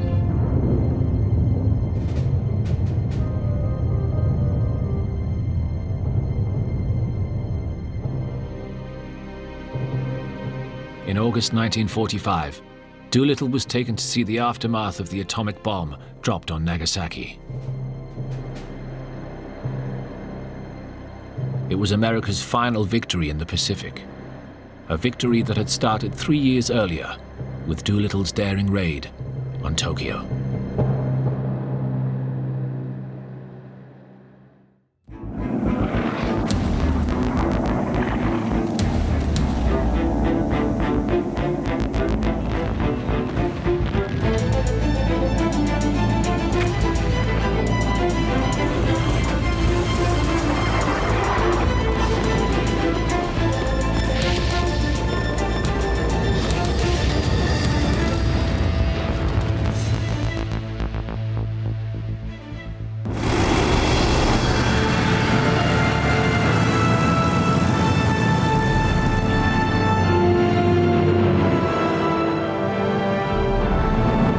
May 1941.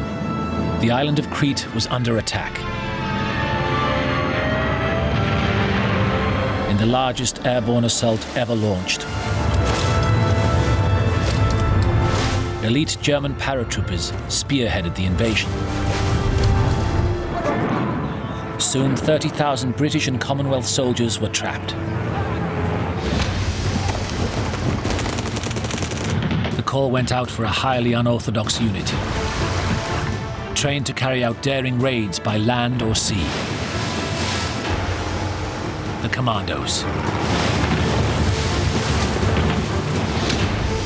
Their leader, Colonel Robert Laycock, cavalry officer and future head of Special Forces. He was up for the challenge. Above all, an action man. He was a good leader. Alongside him, an unusual intelligence officer, the author Evelyn Waugh, better known for his sharp wit than his military prowess. I think he displayed a surprising amount of courage for what one would expect from him. What they thought would be a classic commando raid to capture an airfield would turn into something entirely different when they arrived on Crete. The scene was a Dantesque-like scene. The whole place reeked of death and defeat. If one wanted to paint a picture of hell, that was just about it. The Commandos now found themselves with no heavy weapons, fighting a desperate rearguard action against Hitler's crack mountain troops.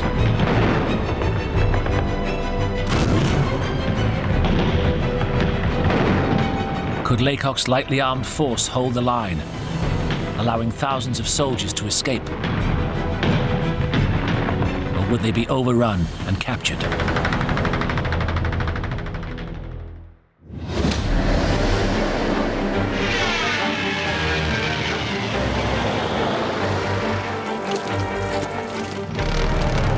In April 1941, Germany and its allies invaded Greece.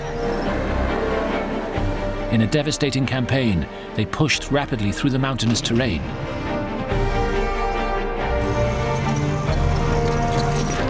Within just 3 weeks, Greece had fallen.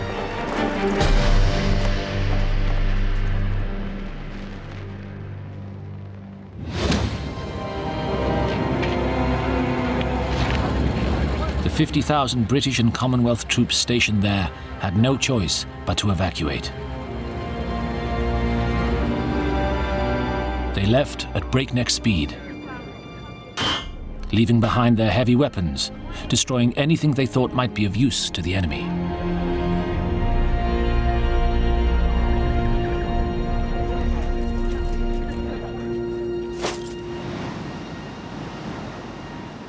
Most of the troops were shipped off to Egypt, the headquarters for British forces in North Africa.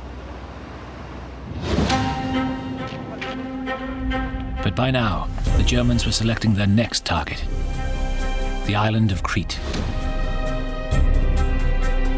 Just 160 miles long and 35 miles wide, Crete sits only 400 miles north of Egypt.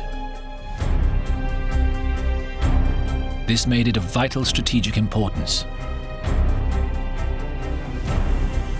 If Crete fell, then the British forces in North Africa would be sitting ducks for German aircraft. In 1941, the strategic importance of Crete was it was almost like an aircraft carrier in the middle of the eastern Mediterranean. While the Germans could bomb Alexandria from Greece and the Balkans, by having Crete, they could up that bombing rate and give them increased fighter cover.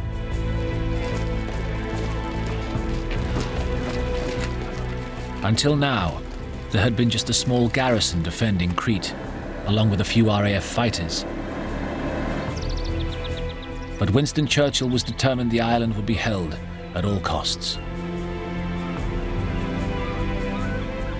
But who could hold it?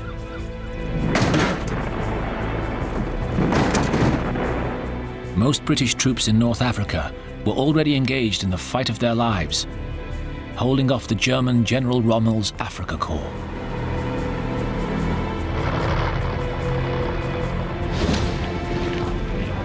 The only forces available were the evacuees from Greece.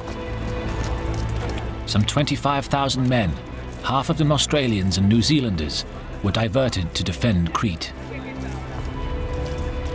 It was a desperate move. Having abandoned most of their equipment, they were poorly armed.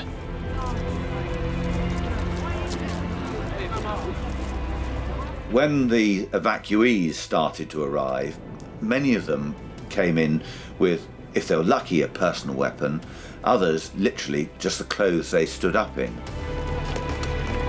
And even when they did have weapons, they were often lacking kit needed to operate them effectively. In one case, a battery had no sights, and so they made it up out of bubble gum and matchsticks. So it was really sort of a Heath Robinson type affair.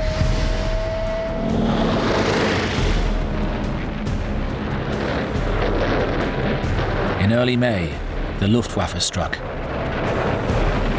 softening up Crete's defences with 2 weeks of intensive bombing.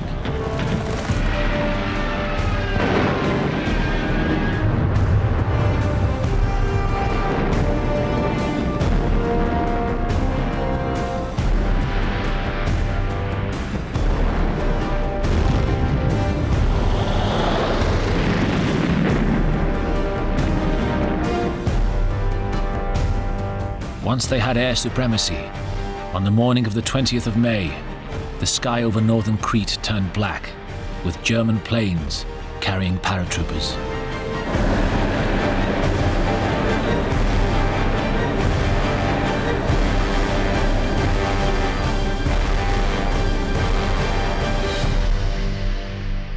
General Freiberg, the officer commanding the defenders of Crete, appeared unruffled. As he was eating his breakfast, you could feel the throb of aircraft coming, and he grunted into his cornflakes, dead on time. And he knew that it was going to be heavy.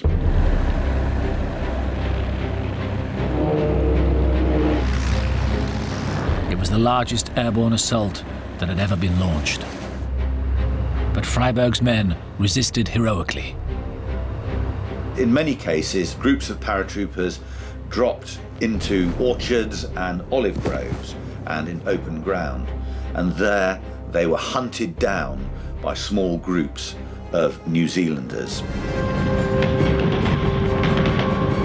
Nearly 2,000 Germans were killed on the first day. But eventually, German firepower told. Just 15 miles from British headquarters at Suda Bay, they seized the key airfield of Maleme. The Germans could now bring in heavily armed reinforcements. It was a crucial stage in the battle.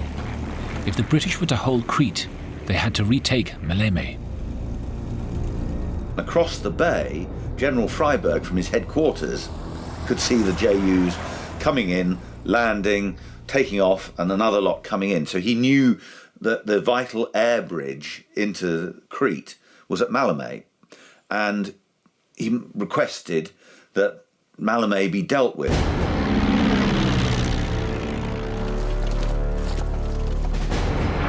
But who could take on the Germans?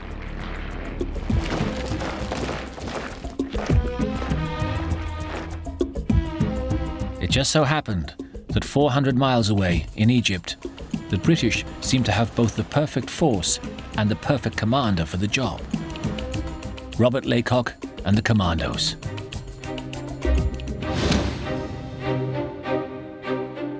Robert Edward Laycock had it all.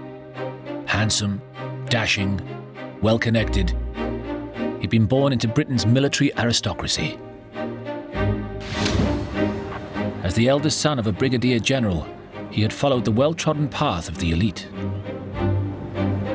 From the playing fields of Eton College, through officer training at Sandhurst, to a commission in one of Britain's grandest regiments, the Royal Horse Guards.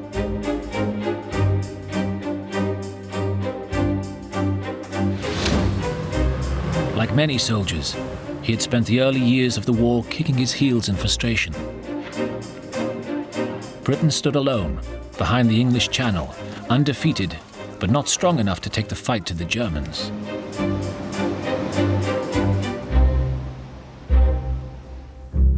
But then, Laycock received a call from a famous relative. The film star, David Niven. Niven had left Hollywood and returned to fight for his country. His wife was distantly related to Laycock. Niven had heard that Churchill was planning an unconventional force and wondered whether it might appeal to his friend.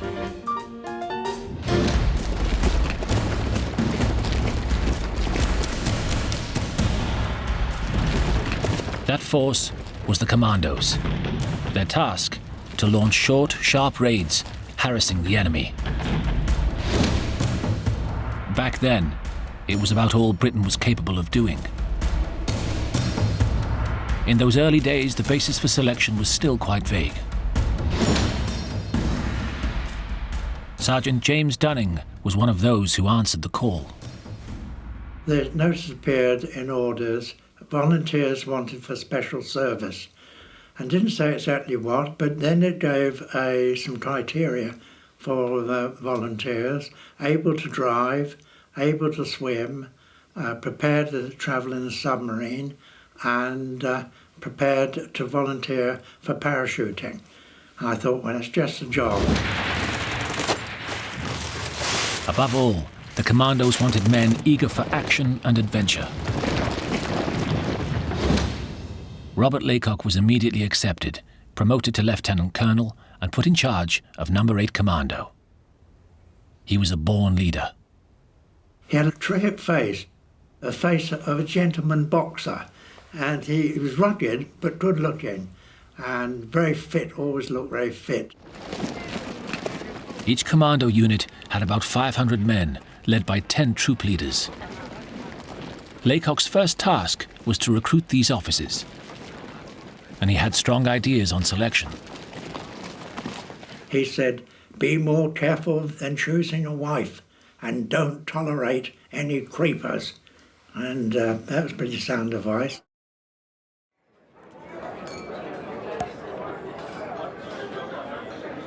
So he turned to his high-living society friends in Britain's grandest regiments. Among them, an old family friend. Winston's son, Randolph Churchill. Commando training then began in earnest. It was a radical change from the Army's traditional PE in white shorts and plimsolls. And we in the Commandos, the CEO, said, that's ridiculous. What are you getting fit for? Not to play rugby or football or some very nice sport. You're getting fit to fight. So you do your PE in your battle dress. And you take your weapons with you. And if necessary, you pack. And you don't need dumbbells and things like that. You've got your rifle to do rifle exercises. And that brought in the concept of obstacle courses.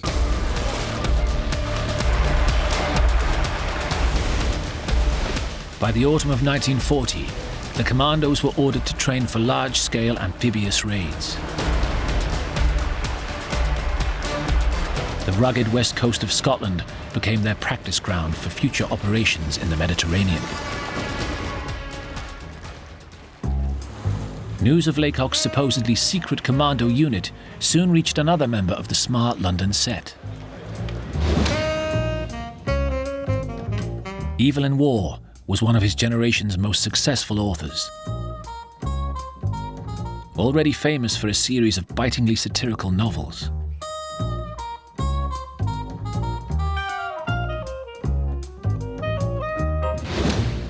At the age of 36, he had decided to volunteer for the army. But he couldn't resist poking fun, as one of his fellow officers recalls. He liked embarrassing the senior officers. I remember at one mess night, there was a rather pompous old dugout of a full colonel, probably brought back for the war, a very senior officer. And I overheard Waugh saying, wouldn't you agree, sir, that it is a new decree in the Romanian army that no one beneath the rank of major may now use lipstick. And of course the old boy just didn't know how to take a remark like that. Having negotiated a transfer to the Commandos, Waugh set off for Scotland. He found Laycock and his men both training and playing hard. The smart set drink a very great deal, play cards for high figures, dine nightly in Glasgow, and telephone to their trainers endlessly. Waugh was soon making himself at home. Setting out drunk for one of the night operations, I fell down and cut my lip. But no one thought the worse of me for this accident.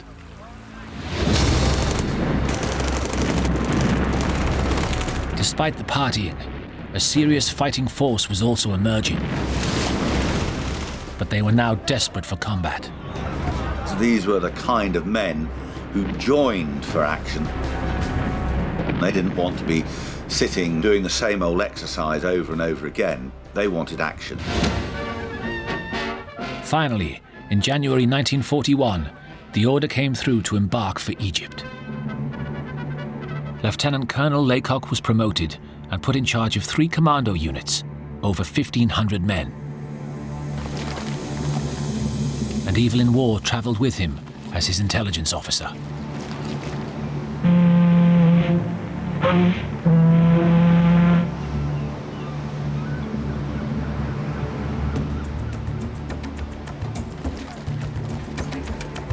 In North Africa, Laycock's commandos were renamed Lay Force.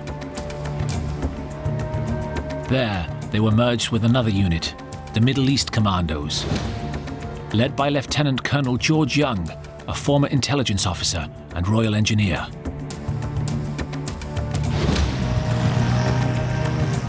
His commando unit had been formed at the same time as the British, but unlike them, had seen plenty of action in the course of a year, fighting the Italians in the Mediterranean and East Africa.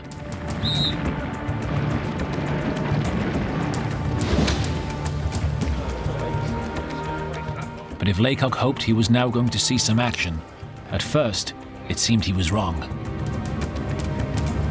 Apart from one abortive mission, he and his troops simply had to sit back and take in the delights of Egypt.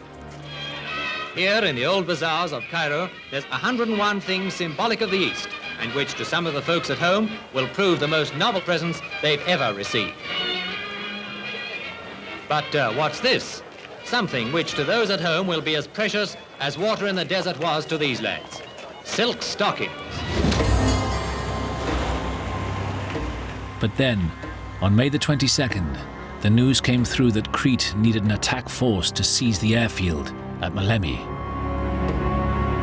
It was just the kind of job the Commandos had been trained for.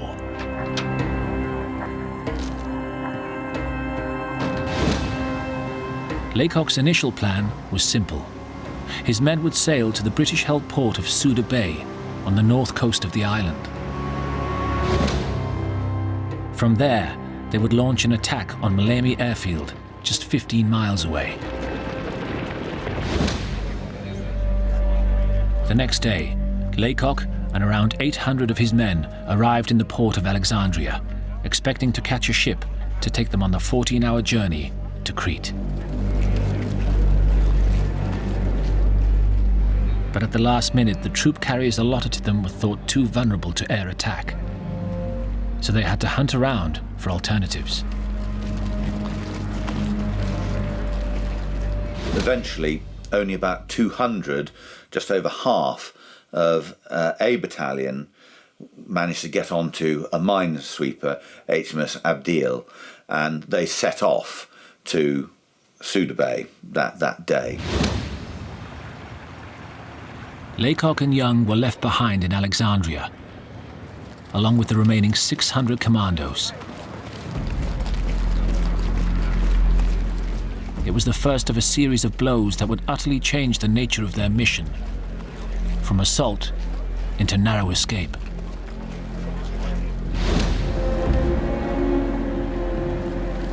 Finally, 18 hours later, suitable vessels were found.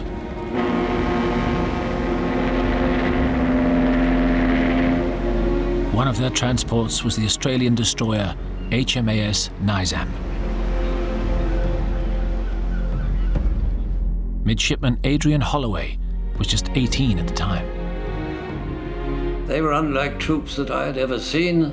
They were festooned with weapons, and their faces were covered with balaclavas, even in the heat. And under the balaclavas, they had blackened faces, and I felt that all they needed were cutlasses. They looked a formidable fighting force, Somebody whispered to me, "They're even deserters from the Foreign Legion." And I was reminded of the remark of the Duke of Wellington, "I don't know what they do to the enemy, but by God, sir, they frighten me." But then, out at sea, Laycock ran into something he had not anticipated.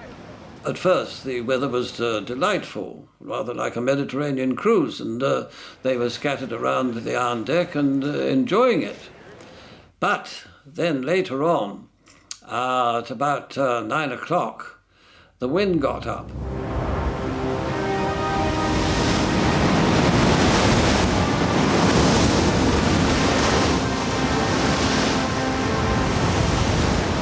And it really was the most frightful gale. It was force 9. Force 12 on the Beaufort scale is a hurricane. And the ship began to roll and pitch and vomit mixed with salt water.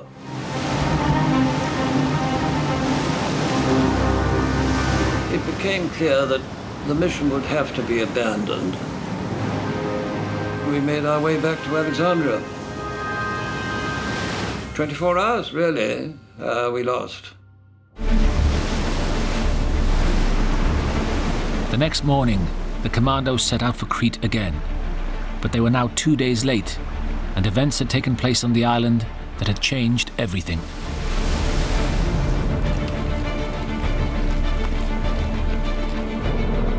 The Germans had used their control of Malemi airfield to bring in thousands of reinforcements. They were now forcing their way east, under the cover of a massive aerial bombardment. In just 2 days, they pushed the front line to within a few miles of British headquarters at Suda Bay, just where Laycock's men were heading.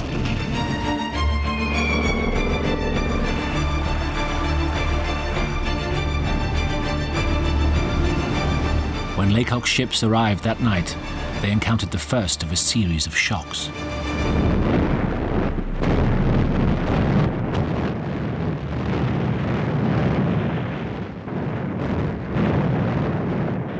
The scene in Suda Bay was a Dantesque-like scene. Ships were burning, they were gurgling as they went down, there was smoke everywhere, and literally the whole place reeked of death and defeat.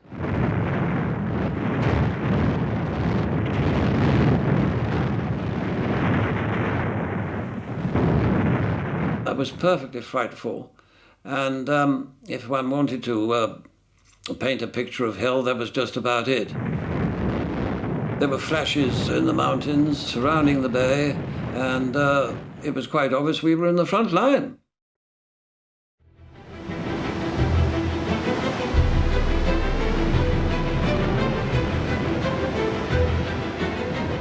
To save their ships, the Navy ordered Layforce to disembark in rapid time. In the rush, they could only take the ammunition and rations they could carry by hand, and were forced to leave behind vital communications equipment. And there was even worse news. Evelyn Waugh recalls the arrival of a distraught officer. He was wearing shorts and a greatcoat and could not speak intelligibly on account of weariness and panic. "My God, it's hell," he said. "We're pulling out."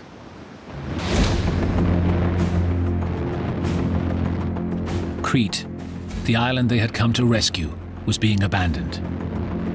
It seemed the Commandos' mission was over before it had even begun. General Freyberg soon confirmed the bad news. As they pulled out of the dock area into that confusion of withdrawing troops, they bumped into General Freyberg. And General Freyberg said, "Oh, it's no point in attacking Maleme anymore, we're withdrawing." He said, "Find Major General Weston, he is conducting withdrawal, and he will give you orders." Weston was the Royal Marines officer whose men had been defending Suda Bay. They're retreating, sir. When Laycock and Waugh met him, he gave them more bad news. Not only was Crete being abandoned, but Layforce would be tasked with covering the retreat.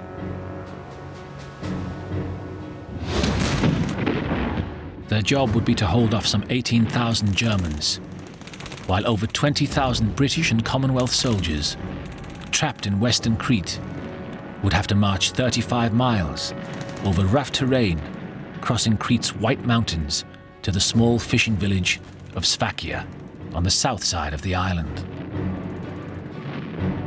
From there, they could be evacuated by the Royal Navy and taken to safety in Egypt.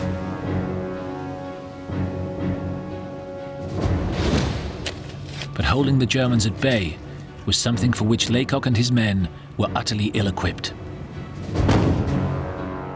Normally, to fight a successful rearguard action, you would need heavy weapons and air support. Layforce had only light machine guns and rifles.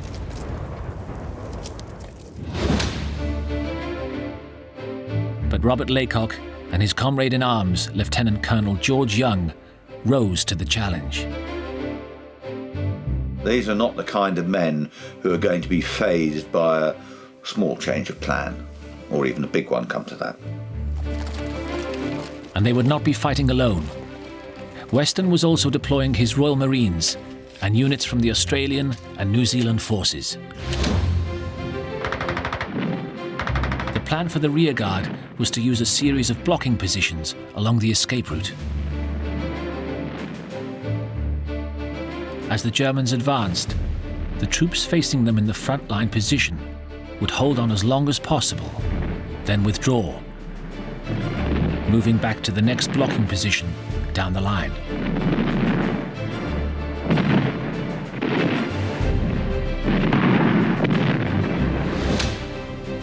The first location for Laycock's main force was protecting the junction where the escape route turned south towards the mountains. By a stroke of luck, on this first day, the Germans hadn't realized what was going on. The thousands of troops retreating from Suda Bay were able to pass through the Commandos' holding position. At this stage, the withdrawal was going well. So Laycock pulled back most of his men, leaving about 50 to hold the line a little longer. These Commandos were soon joined by men from the 28th Maori Battalion. This second lieutenant had come up to the company commander and said, "Oh, we'd like to join you and fight." And then the reaction was, "Dear boy, feel free. Positions up there already dug. They got some food, and the Maoris were up for it on the morning of the 28th. It would soon become an heroic holding action. From first light, the German mountain troops began a ferocious attack, but could not dislodge the combined force of the Commandos and Maoris. They had that warrior blood in them. They were the ideal partners for the lay force. If there was going to be if you're going to put up a fight, I'm sure that their commander would have thought these are the guys to leave with lay force, and they proved to be exactly that. The Germans were held at bay for several valuable hours. And when they finally advanced, they found the Maoris and Commandos had slipped away before they could be surrounded, moving back to the rearguard's next holding position. This was at Babali Hani, where Lieutenant Colonel George Young and his men from the Middle East Commandos were already in the thick of the action.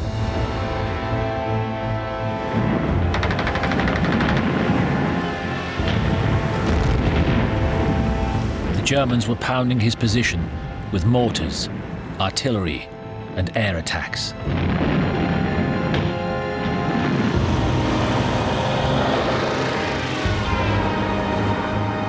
Evelyn Waugh had now experienced 2 days of constant bombardment by the Luftwaffe. He described it as being like German opera. Too long and too loud. The Germans did a really good job of spotting the Commandos' positions. Perhaps this was one of the occasions when, not being trained in conventional tactics, The Commandos were at a bit of a disadvantage here. Cam and concealment not quite as good as it should have been. With George Young's back to the wall, Colonel Robert Laycock decided to join the action, and he was going to do it in style. And this is where we have the stories of him wearing his peak service dress cap with its red staff officer's band round it, really obvious, while everybody else was sort of doing the sensible thing and cowering in the ditches and behind the banks as one would. Laycock was striding around, being every bit the commando leader. It made him a sitting duck for the German snipers. Even his own men couldn't quite believe it. You can imagine some of those choice words, that the almost admiring choice words the Australians and the Commandos would have been using. Madness or not, Laycock's bravado worked. The German advance was blocked for the whole day. Then, as they began to circle around his position, Laycock simply ordered his commandos to withdraw once again. About 2000 hours that night, they set off, and from this point onwards, it was up into the high mountains. This would be the toughest part of the withdrawal. The 7,000 feet high White Mountains now stood between them and the south coast. In the heat of late May, trekking up the steep mountain tracks with the Germans snapping at their heels was going to be a test, even for the Commandos.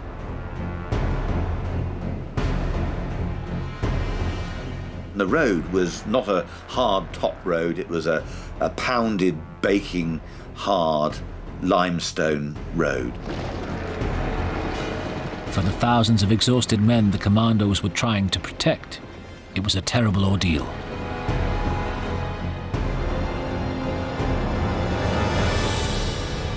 We walked at night through this very rough ground.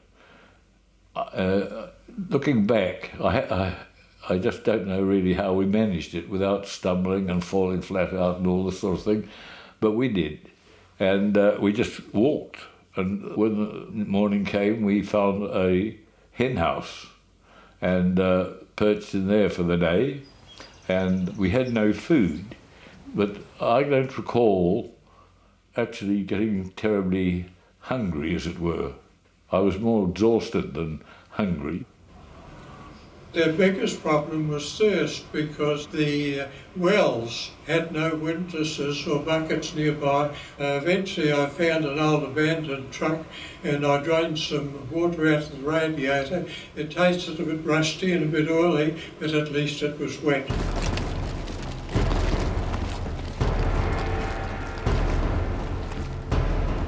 With the German mountain troops pressing hard on their tail, Laycock's men used every trick they could think of to slow their advance.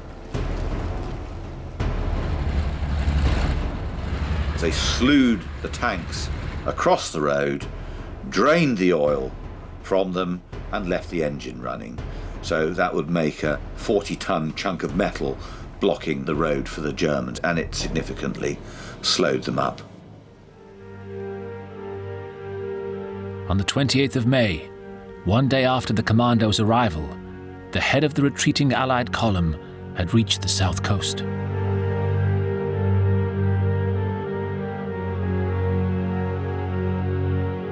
Many of these exhausted, hungry men took refuge in caves, waiting for the chance to escape from the small village of Sfakia.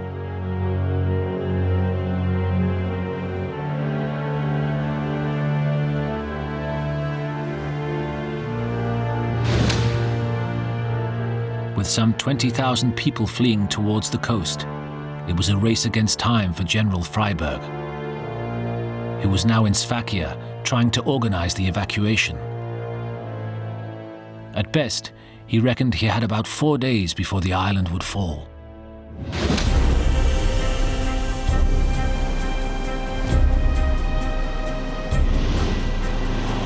His biggest problem was the Luftwaffe's total command of the air.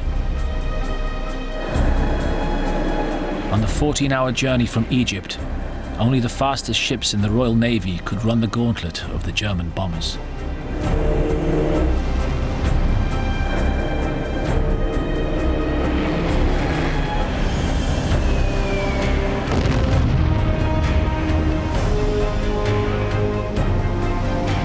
But these warships weren't troop carriers. They had limited space on board. And even if they made it to Crete, it was still so dangerous they would have to approach the rugged coast in the few hours of darkness each night. None of us, of course, had seen it. We were to approach it in complete darkness. The enemy would only be a few miles away, and it was a most hazardous operation. Under these constraints, Freyberg reckoned that over 4 nights, only about 13,000 men could get away. It was up to Freyberg who would go.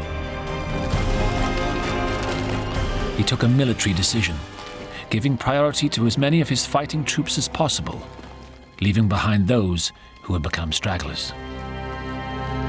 Stragglers were people who were coming in without their unit, without weapon, without equipment, and couldn't be married up with their unit. These men would be left to the mercy of the Germans. But Freyberg had little choice.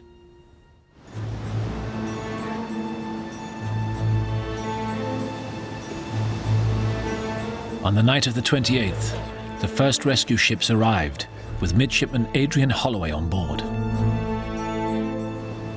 We arrived off Sfakia at 0030 and immediately lowered the boats, and they set off to get troops from the beach. The universal cry that went up was, "Thank God for the Navy." They'd all placed immense faith in the fact that the Navy would evacuate them from their terrible time, and they were only thankful to get on board. New Zealand infantryman Roy Hammond was one of the walking wounded on the list to get away. It was after dark anyway that night. We set off for the beach. I don't know just how far it was, probably a couple of miles, just on the donkey track. And got down to the beach, and a small landing craft there to take us out to the ships. We left about, I think, about 4 in the morning, something like that. But even when he had escaped Crete, Roy Hammond still wasn't out of danger.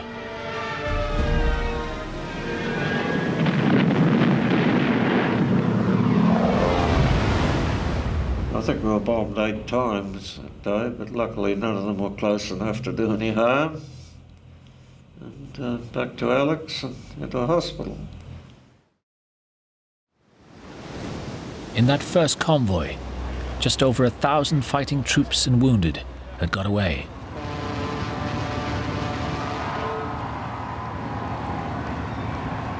When we arrived in Alexandria, ships sounded their sirens, people waved, and we felt we were almost heroes. It was really a very heartening experience after what we had been through. But as these first evacuees disembarked in Alexandria, there were still some 19,000 other soldiers back on Crete, hoping to follow them to safety. During the next day, the 29th of May, many of them were still 15 miles from the coast, up on the wide plateau in the center of the White Mountains. With this stage of the withdrawal being covered by other troops, the Lay Force Commandos headed down from the mountains to their next blocking position. They went down almost certainly the Imbros Gorge, 6 miles, very deep, steep-sided gorge, where to get a bomb or a bullet into there from the Luftwaffe or a shell from the German army would be a very lucky shot indeed. So it was a really good route to go down. The exhausted commandos now prepared for a last-ditch defense of the approaches to Sfakia. They dug in on the coastal plateau, just 3 miles from the village. Laycock was now tantalizingly close to the evacuation beach. Chief amongst his thought was, where are we going to be in the priority of evacuation? The answer came from General Freiberg at his makeshift headquarters above Sfakia. Leyforce was on the list of fighting troops to be evacuated, but only at the very end, expected to be in 3 nights' time.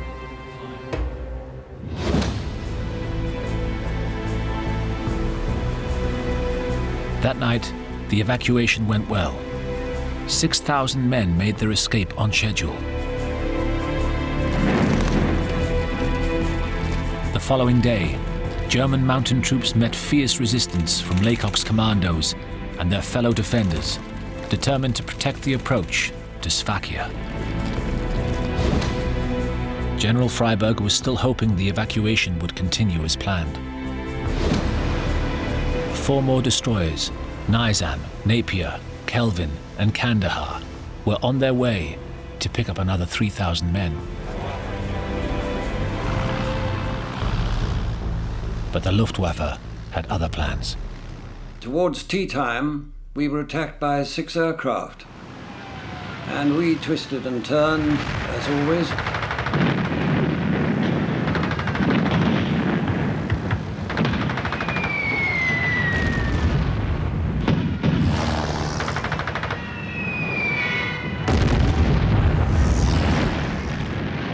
Fortunately, our captain managed to evade the bombs.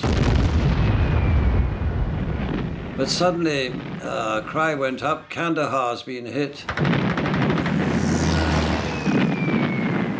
Then another cry, Kelvin's been hit. They signaled they were going to return to Alexandria.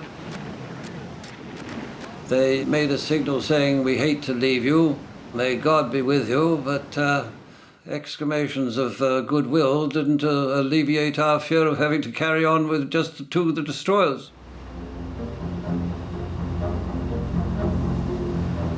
They hadn't just lost 2 ships. They'd also lost valuable evacuation time. It wasn't until midnight that we got to Sfakia.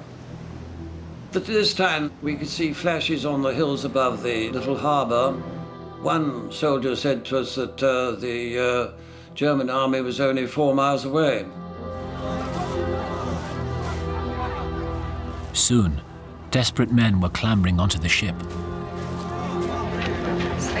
The mess decks began to be crammed with troops, wolfing down sandwiches of ham and so on, which they hadn't seen, of course, for a very long time.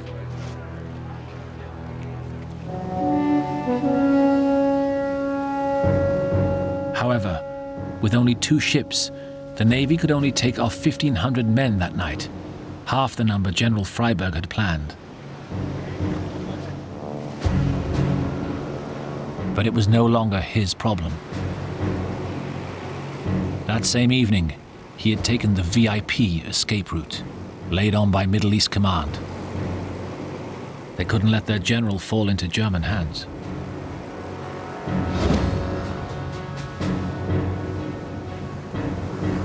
The next day, the Germans kept the noose tight around Sfakia.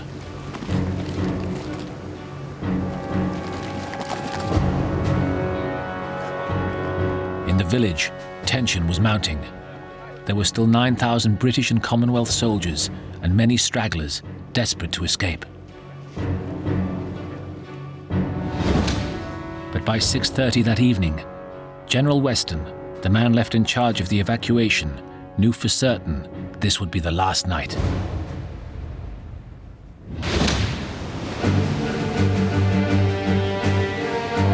The rescue ships already on their way could only take about 4,000 men. Whatever happened, a huge number of troops would have to be left behind. All Weston could do was stick to the plan. Fighting troops would take priority.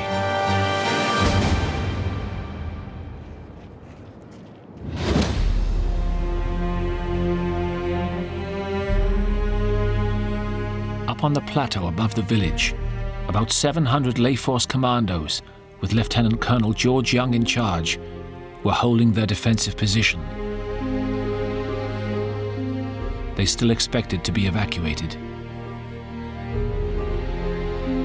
Their orders were to wait until after the New Zealand and Australian units on Weston's list had withdrawn. As Evelyn Waugh recorded, Weston said that we were to cover the withdrawal and that a message would be sent to us by the embarkation officer on Sfakia Beach when we could retire. Soon after 11 o'clock that night, the final rescue ships arrived offshore. The New Zealanders were the first to make their escape. As the other units moved down towards the beach, the commandos above the village covered the withdrawal, waiting for their own turn to move. But around midnight, they were still waiting. Laycock and Waugh went to find out what was happening. What they discovered was chaos. On the way to the beach, fighting troops were having to push their way through a mass of stragglers.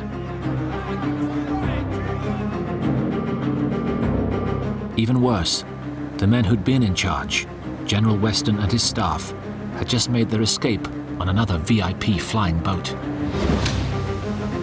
With time running out and no one in command, Laycock issued his own orders, sending an urgent message back to his commandos above the village, telling them it was time to go.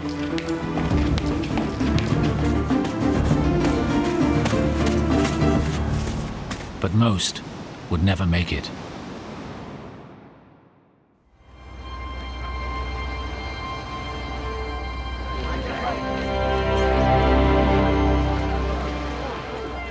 When the rescue ships finally reached Alexandria, the legacy of that last chaotic night became clear.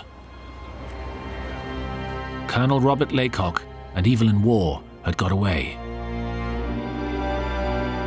But only 128 other commandos had escaped on those final ships.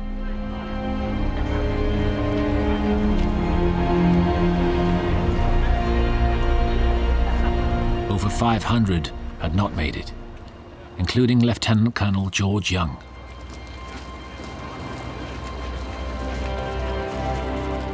In all, out of some 30,000 troops, just over 12,000 had been rescued from Crete's south coast.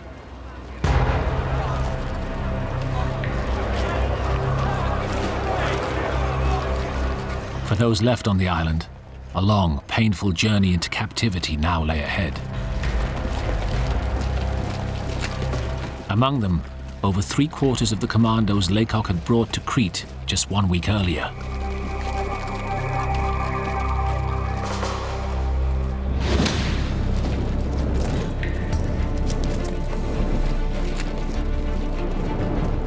In the aftermath, many questions were asked. Could the British forces have done better? Had the commandos failed? Had Laycock abandoned his men?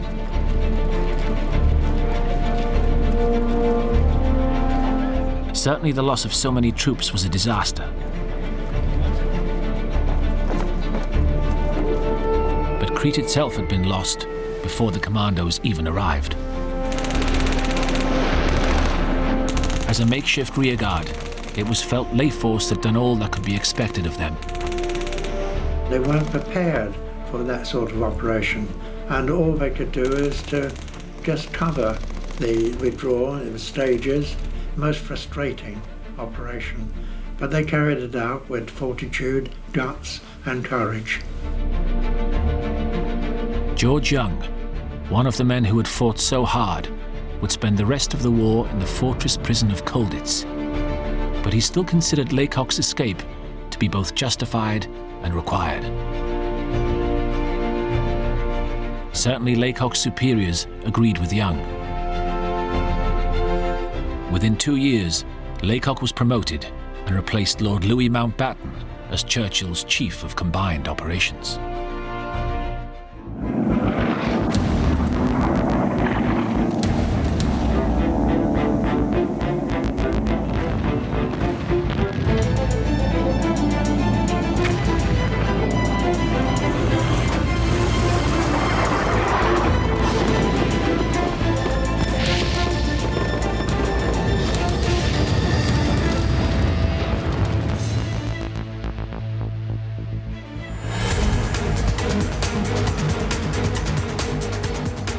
It was the biggest airborne assault in history. 40,000 men would descend on occupied Holland in a bid to end the war by Christmas. Leading the vanguard, Major General Roy Urquhart, a favorite of Montgomery, newly promoted.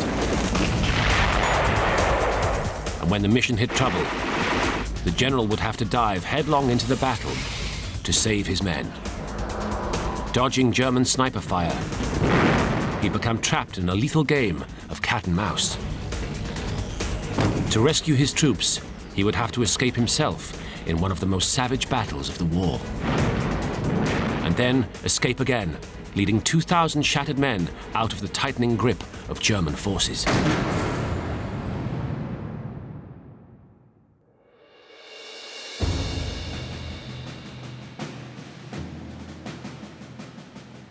In September 1944, everyone thought Hitler was finished. D-Day and the Normandy campaign had been hugely successful. Now, the big question was how to press home the advantage and take the war into Germany and Berlin.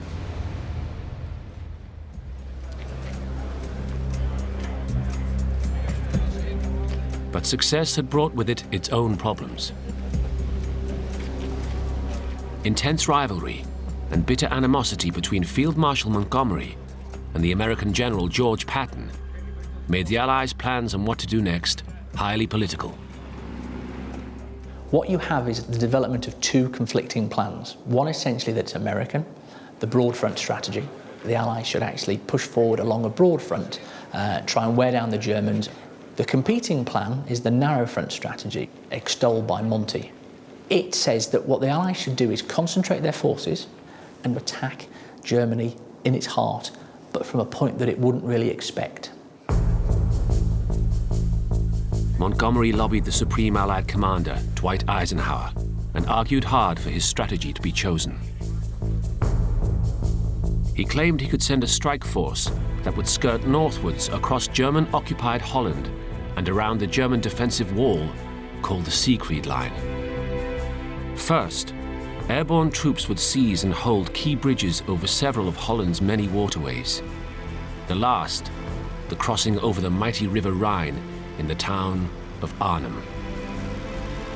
With the bridges held, a vast army called 30 Corps would dash through Holland along a narrow road in an invasion that would sweep into the plains of northern Germany. It was breathtaking in its ambition and its elegance. If it worked, a massive invading force could be in Germany's backyard in days, and Montgomery would take the prize of Berlin, ending the war by Christmas.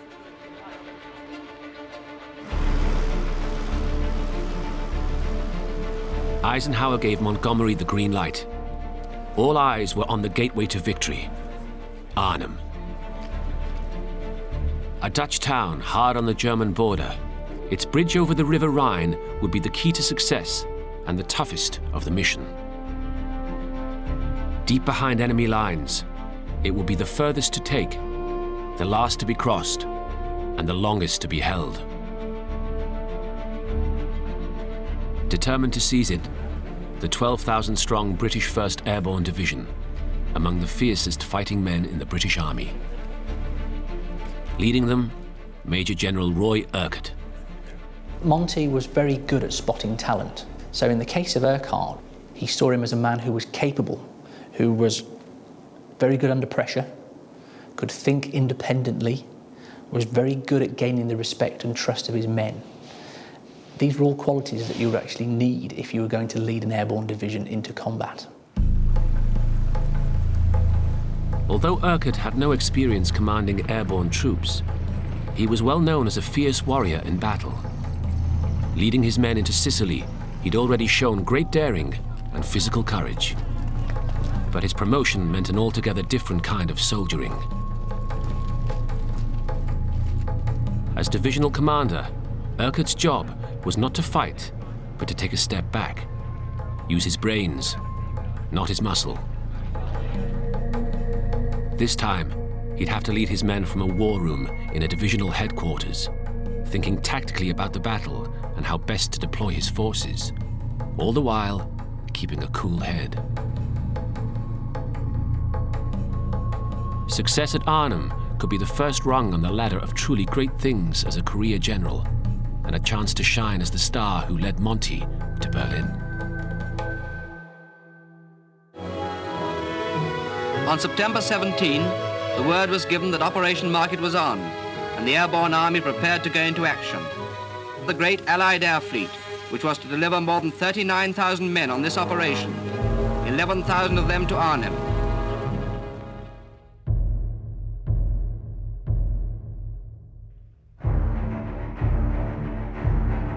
Now, the massive airborne army mustered for action, with the bridges of Holland in its sights.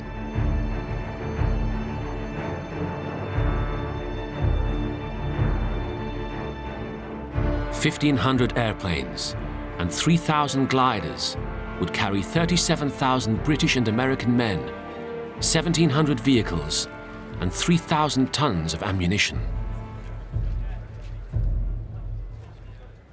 At first, Urquhart's men were cynical about the mission. 16 times since D-Day, they'd been primed for action, only to have each operation called off. So when the call came again, few were certain they'd be fighting soon. Everybody was still in a pessimistic mood that it would again be cancelled at the last minute. In fact, they were still betting on it the very next morning. My father felt that his own parachute troops were getting what he called, were battle hungry, and that they were going off the boil almost. They were becoming cynical, almost gung-ho about things. And actually, several of the parachute people I've talked to said, you know, we'd have gone whatever, we'd have jumped on Berlin if that had required that. Everyone reckoned it was the same old thing. But this time, you could see hundreds of planes already beginning to load up. This was it.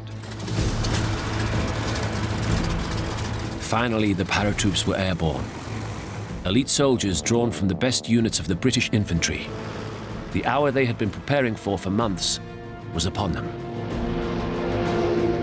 When all the aircraft and gliders took off, on the first day, the sky was just completely black, and people, you know, who were children at the time never forgot the sight. Their expertise was in quick-moving, surprise assaults behind enemy lines. For this, they could only be lightly armed.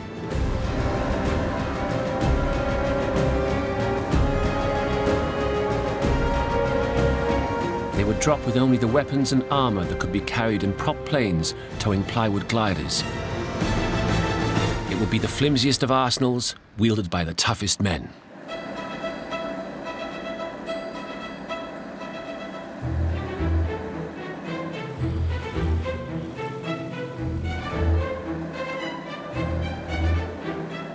On paper, the mission was simple: to take a bridge in a surprise attack behind enemy lines with great speed, then to hold it for 2 days while the land invasion of 30 Corps caught up. But before the general arrived on Dutch soil, he knew the obstacles to be overcome were daunting. This would be no ordinary battle. Taking and holding the bridge at Arnhem was hard enough, but the plan presented his men with some extraordinary challenges. And as they looked down on the dikes and fields of Holland, the first obstacle in the mission dawned. They would not be landing close to their target. Instead, they'd land miles to the west, then march through enemy territory to get to the bridge for the surprise attack. And somehow, they would have to do this undetected. It's all about surprise, it's all about getting to the bridge. That's going to put you at a disadvantage straight away. Urquhart knows this. He's aware of the disadvantages of the plan, but he's basically told by his commander, Browning, that's what you've got to get on with it.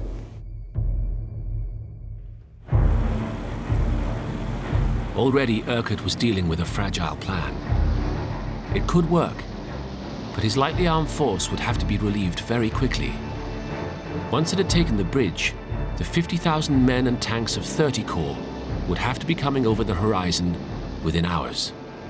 Once you drop an airborne paratrooper, they drop with 3 days of supplies. So 3 days of food, 3 days of ammunition. They have very little in the way of armour, artillery or anti-tank. They basically have to land, take their position and hold until they're relieved by troops better equipped for that kind of operation.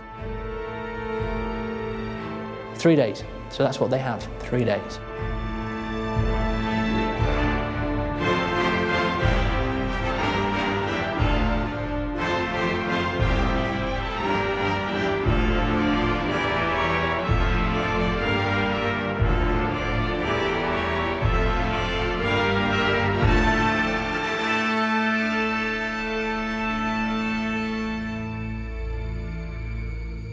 At 2 p.m. on Sunday the 17th of September, as the first paratroops and gliders touched down on Dutch soil, the plan went live. Speed was now of the essence. Under clear skies, the first hours of Operation Market went exactly to plan, and the great airborne army organized itself for action on the ground.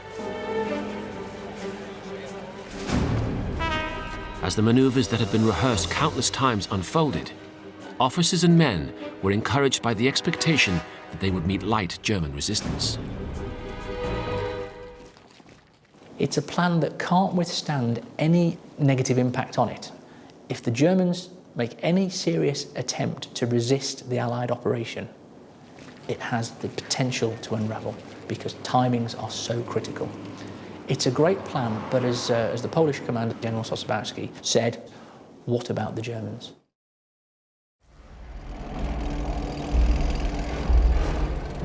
Completely unknown to the men marching into Arnhem, stationed 3 miles away was one of the fiercest and most lethal tank divisions in the entire German army, and it was now speeding towards them.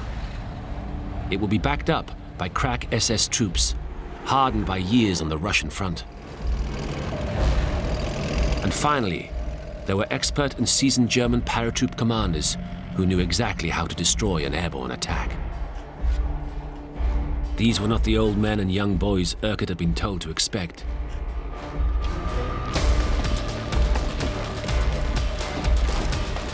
And this was just the beginning. For Urquhart, almost immediately, serious problems reared up on his first day as divisional commander. Control of his troops spreading through the suburbs of Arnhem rested entirely on effective radio communication. And within hours of landing, the radios stopped working.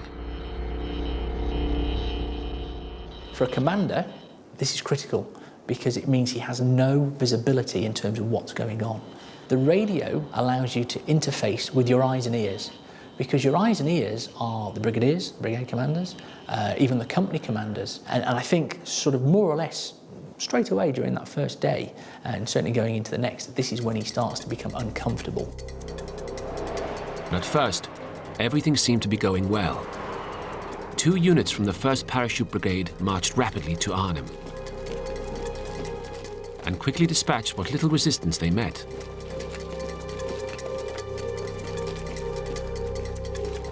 This was exactly what had been expected, and as the Paras pressed on, pride and confidence rippled through the columns.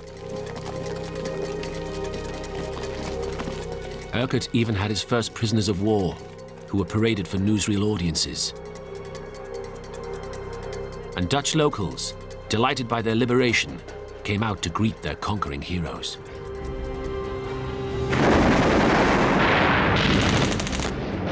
But it was not to last. German resistance was now rapidly organizing, and an advance party of Paras speeding to the bridge by jeep was wiped out. Expecting no opposition, the British were now taking serious casualties. The furious rush to get to Arnhem Bridge intensified. But without radio communication, organization and leadership began to disintegrate. As German forces quickly took up positions to stop the advance, the Paras found themselves fighting blindly in dense woodland and narrow back streets, breaking up into small units, each clueless about what lay ahead. It was every general's nightmare. Information blackout, leading to total chaos. The advance began to slow. Urquhart's battlefield instincts now took over. Never one to keep his distance from the front line, the general decided it was time to seize control and lead from the front. One of the things that really goes wrong, he is a soldier's soldier. He fights, he leads from the front. And if he doesn't know what's going on, he's going to find out what's going on. And this is what leads him to make this fateful decision to go forward.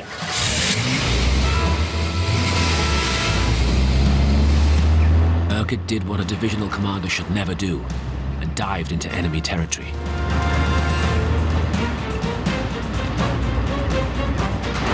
Jumping into his jeep, he went in search of his subordinates, determined to urge speed and press them to accelerate towards the bridge.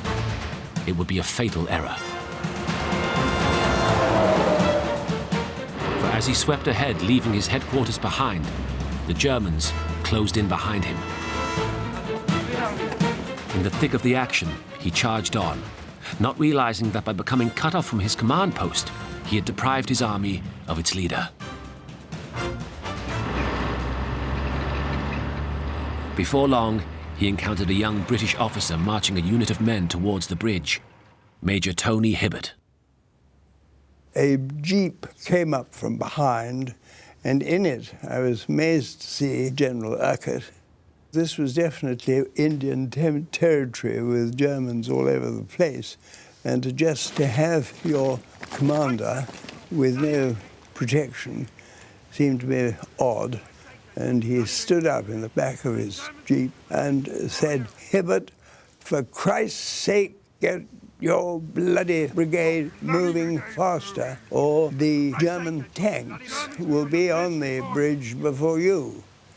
And I said, "Yes, sir." Then he disappeared.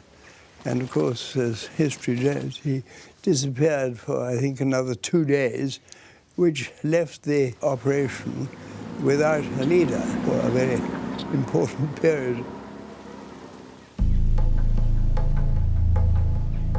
Next, Urquhart caught up with his most senior officer, but now had to advance into Arnhem a passenger, unable to command and unable to return.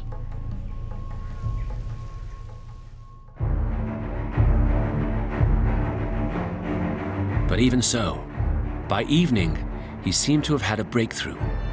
The first paras were on the bridge at Arnhem.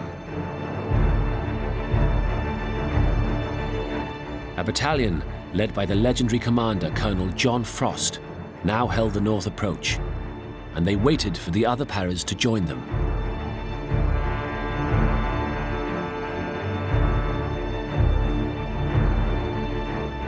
With Frost was the young Major Tony Hibbert, in charge of the brigade headquarters and responsible for communications. By 10 o'clock, the 2nd Battalion had got 350 men and set up a defensive position on the north end of the bridge, about 500 yards by 500 yards. Through that first night, the remaining paratroops made slow progress along the streets of Arnhem as they fought to join Frost and Hibbert's men on the bridge. Urquhart, meanwhile, had turned a Dutch house into a temporary HQ, planning to continue at first light. At the bridge, that Sunday night passed quietly. Frost and Hibbert's men, knowing that 30 Corps would soon be with them, waited for dawn, full of confidence. 6 o'clock next morning, suddenly there was an enormous artillery barrage. Then we heard the tanks revving up. And actually, we thought there was just a chance that maybe our own troops had got a little bit ahead of schedule and that it was them. Everyone had been standing up, waving their red berets, until we could actually see the crosses on the tank and dive for cover. Now the lightly armed paras faced an adversary they could never have prepared for. The armour of the elite and massively well-equipped 9th SS Panzer Division, among the most dangerous units in the German army. We had 4 6-pounder anti-tank guns, and they were fantastically accurate. I think it was all over in 3/4 of an hour, and at the end of it, all these armoured cars and tanks, they were all hugger-mugger on fire. Very satisfactory.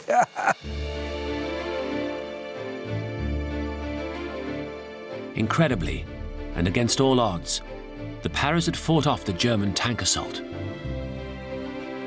It would be the high point of the first day, and optimism surged at the bridge. But as Frost and his men congratulated themselves, the full consequences of Urquhart's decision to charge ahead and get cut off from his HQ became clear.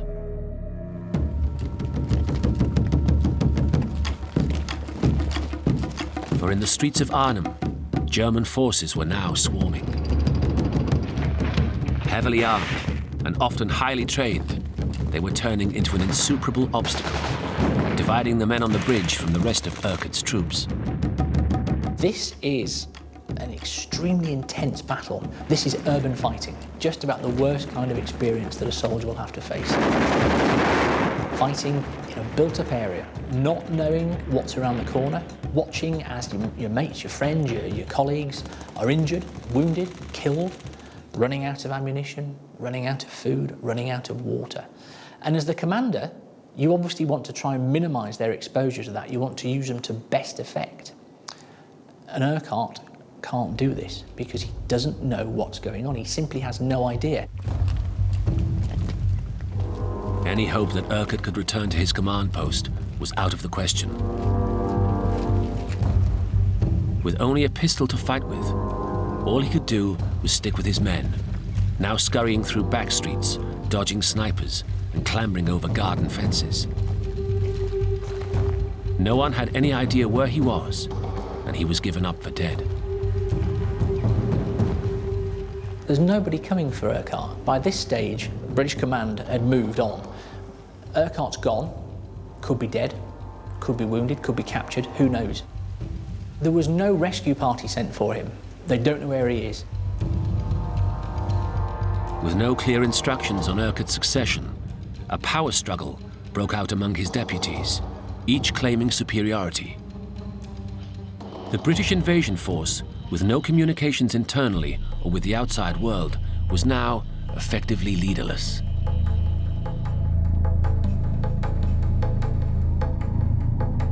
Urquhart and 2 junior officers were now taking refuge from the sniper fire in the attic of a Dutch house. As they hid, a German tank took up a position outside. They were trapped. It would be a long wait, and the general could only contemplate how his big break to run a high-profile operation was going.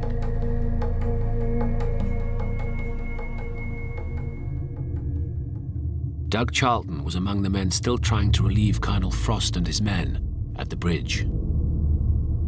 Advancing along a high embankment on one side of the River Rhine, and armed only lightly, Charlton and his comrades would soon find out just what kind of opposition they were dealing with. We were met by anti-aircraft guns firing at chest high from across the river. The shells were thudding into the embankment to our left. There was no room for manoeuvre at all. The only way was forward. Scrambling for cover, the paras quickly found themselves outgunned. What was left of the battalion was very few, about 15, 20, set up defensive positions in 3 houses. About 7 to 7:30 a.m., the Germans came with tanks and armour, Tiger tanks firing at point-blank range through the houses. which gradually fell to pieces. There's no defense against that sort of thing. Machine guns covering every exit. Overwhelmed by massively superior firepower, there was nothing for Doug and his comrades to do but surrender.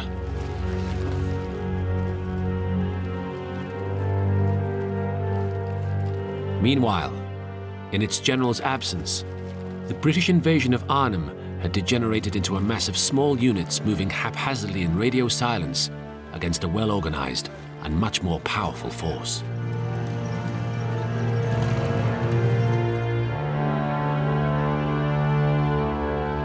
And its leader, the divisional commander, Major General Roy Urquhart, was powerless to help them. He kept on wanting to escape, but because there were three of them, they had to take a majority vote, and these other two junior officers thought, well, you know, this is suicide mission, so they wouldn't let him do that. So he was really forced, and they said, look, our troops will catch up with us. The main body will catch, because it's in the plan, they'll get by tomorrow morning, so it's much better just to wait here until they come.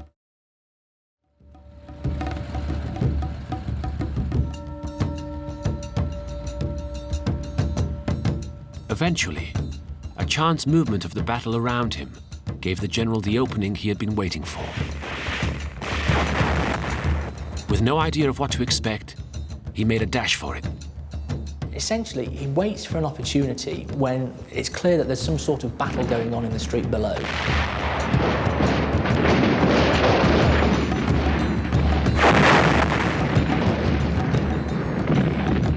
And as he comes out of the house, one can only imagine, prepared for any eventuality. It happens that it is elements of his own troops that are moving forward. He comes out, his troops are there, double take. General, everybody's been looking for you. Transport's found for him immediately, jumps in the transport, and he's off. And he heads back to his headquarters. The general was at last back at his headquarters in the village of Oosterbeek. The bridge was just 2 miles away, but it might as well have been 100. For the whole of the first full day of battle, Urquhart had been away from his command, and his invasion was disintegrating.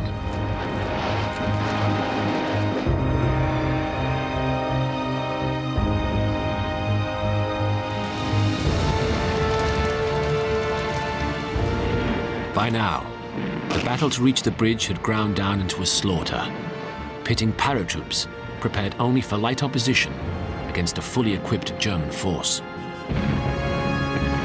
Urquhart rallied his troops and convinced them that all was not yet lost. If they could only hold on for a while longer, then reinforcements from 30 Corps would surely arrive. Then, to his immense relief, his almost useless radios briefly crackled into life. They brought some truly exciting news from Arnhem's neighboring town of Nijmegen, just 10 miles away.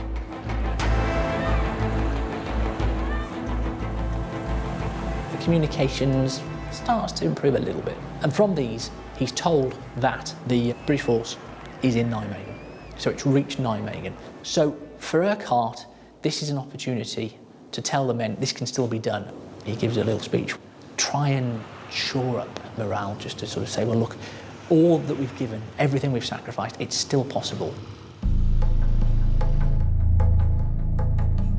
Back at the bridge, the Germans had changed tactics. With the tank assault repulsed, they switched to artillery.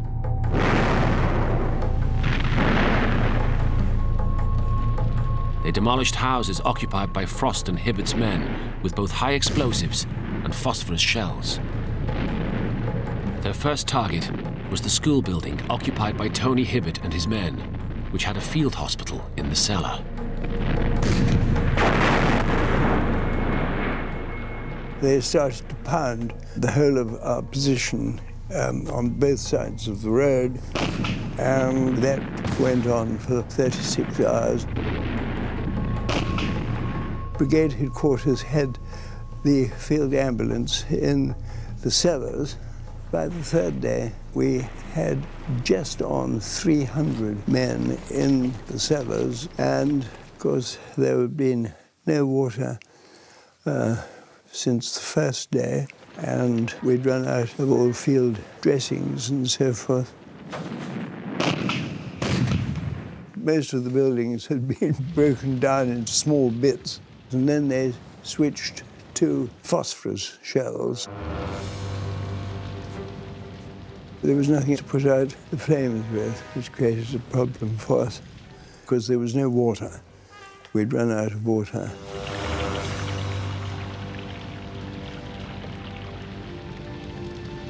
Major Hibbert knew he had to act to save his wounded men from being burnt alive in the cellar. With minutes to spare, he turned to his enemy for help, unsure of what compassion he could expect. At 10 o'clock on Wednesday, the fires in brigade headquarters went out of control. And of course, we had all these people in the cellar. So we asked the Germans for a 2-hour ceasefire to enable us to get our men out of the cellars before they were burned. The Germans are very good, and they sent quite a lot of men, of their own men, to help. And it was a close run thing, but eventually we got everyone out before the flames got them. Meanwhile, the few remaining men of Doug Charlton's battalion were now in the hands of the Waffen-SS. Months in a prisoner of war camp loomed ahead. But before being marched off to Germany, Doug was allowed to take his wounded comrades to the town's hospital. In the chaos of the battle, few paid attention to the exhausted POWs. They took the wounded in, and everybody was just standing around. There was as much confusion as you can understand with the battle going on all around.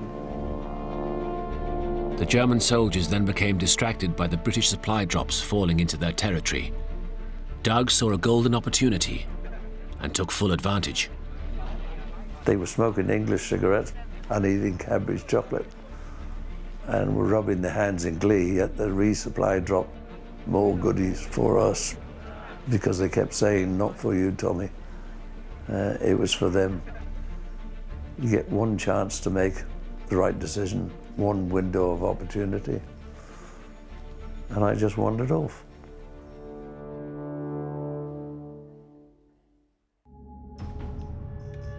The Paras were now coming to the end of their third day and were almost out of ammunition. Any hope of fighting through the blisteringly strong German lines to join the unit on the bridge had completely faded. The general now pulled his remaining force of some 3,500 men into a mile-square defensive pocket enclosing Oosterbeek and prepared to hold off the Germans now encircling him. The pocket would be his redoubt, and with its perimeter held by Paras in trenches and houses, Urquhart reviewed his options. It was clear that his men would never make it through to the bridge. Frost and Hibbert's troops would have to be abandoned. But rather than let his divisional command end in total failure, Urquhart came up with a new plan. He sent a message to his superiors suggesting 30 Corps divert from their planned target of Arnhem Bridge and head towards a point on the south bank opposite him. Then, he suggested 30 Corps could build a bridge and cross into the defensive pocket. It was a bold plan. 30 Corps, after all, have been travelling with all these vehicles, all full of bridging equipment, all designed specifically to cross waterways. So if you can hold the north bank of the river, and they come up and they can capture the south bank, then perhaps you can still put a bridge across. And if you can put a bridge across, then maybe the plan can carry on to hold this pocket, to hold this bridgehead, and build the bridge. But unknown to the general and his men, 30 Corps were hopelessly behind schedule and had become bogged down in bitter fighting. The relief of Arnhem would have to wait even longer.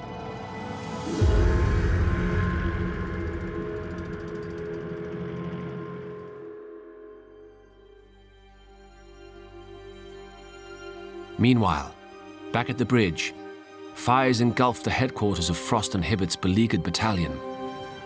With artillery raining down, it was clear they could hold on no longer. Major Hibbert split his men into small bands and had them attempt to sneak through the German infantry lines, but they were quickly captured. They had got about 80 or 90 of us, and they were moving them back to Germany in open lorries, each one taking about 30 of our men. But Major Hibbert and his men were trained not to regard capture as the end of the war and make escape a duty. I'd been an intelligence officer, and I used to give lectures to all the troops on what to do if you're captured. And I said, your first duty is to get away. And the easiest time to get away is the first 48 hours. You will find yourself in a position where suddenly someone's not looking. That opportunity was soon to present itself. But the biggest challenge was the moving lorries. Hibbert and his comrades had to make them stop long enough so a jump for freedom would be possible. For the first 10 yards of getting up speed, it was you could actually jump off the lorry. So we worked up this plan. We'd irritate the Germans sufficiently that they would come and stop and warn us. So as our van went through the town, we started giving the V sign to the Dutch to cheer them up, and which they replied to, and this infuriated the German guard, a young corporal for about 17, who had a Schmeiser. This infuriated him, so he stopped twice and said, if you do this again, I will shoot. Anyhow, we stopped a third time, and I'd arranged with one of the other officers. We both jumped off, and he jumped a wall, and I jumped the other side, and I managed to get away and joined the Dutch resistance. But Major Hibbert's bid for freedom came at a price. The corporal put a magazine in his Schmeiser and shot 6 of our chaps dead. And well, from my point of view, it is the worst thing that happened to me. I was solely responsible, and that was it.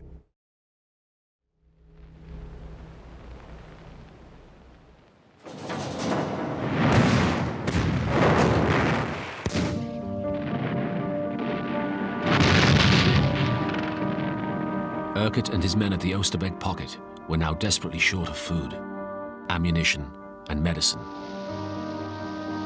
With no radio contact and under orders to ignore ground signals, pilots bringing drops of new supplies stuck to the pre-arranged drop zones, almost always now held by the enemy.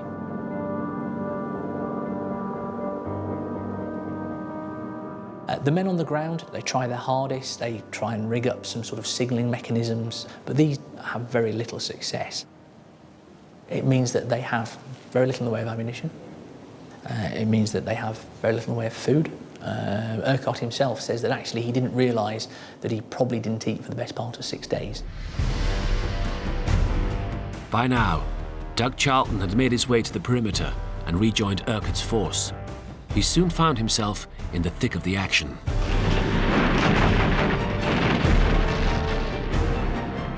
The attacks were continuing all the time. Never were for mortars which fired 6 bombs at once. And those daily bombardments continued twice a day for another 4.5 days, all interspersed by probing infantry attacks, supported by tanks. But the perimeter held anyway.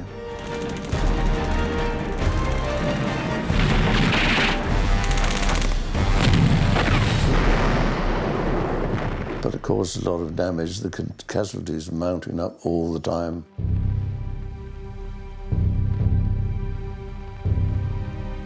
As Doug Charlton fought on in the trenches, his comrades fell about him. Overloaded dressing stations acted as a constant reminder of what he could expect if he got hit. The old vicarage was used as a medical dressing station. It was filled to overflowing. There was lots of dead bodies in the garden. The bombardments had disrupted the water mains and there was no water. The only water available was from the well in the vicarage garden. And the German snipers concentrated their efforts on that sort of thing.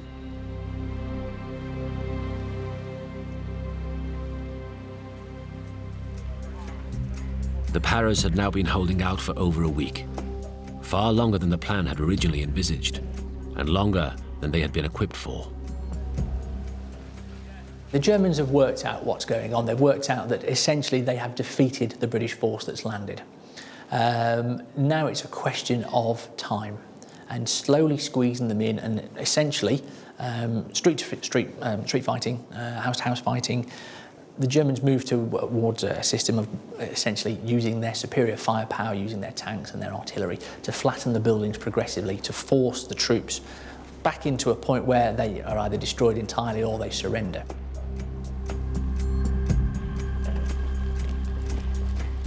As German reinforcements built up around them, the Paras were besieged, fighting a hopeless battle with no end in sight. Urquhart still clung to the hope that his proposal for 30 Corps to build a bridge across the Rhine would get approval. But at 6 a.m. on Monday morning, an order came confirming his worst fears. The mission was to be aborted. 30 Corps would not be coming. Roy Urquhart now faced the awful realization that his 1st Divisional Command could only end in failure.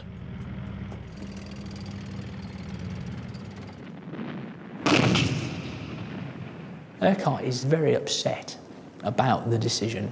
He knows the enormity of what's gone on, that this division has gone in and fought so gallantly for such an extended period, with very little in the way of resupply, with very little in the way of information or even hope. But now, having done all of that, it's going to be for naught.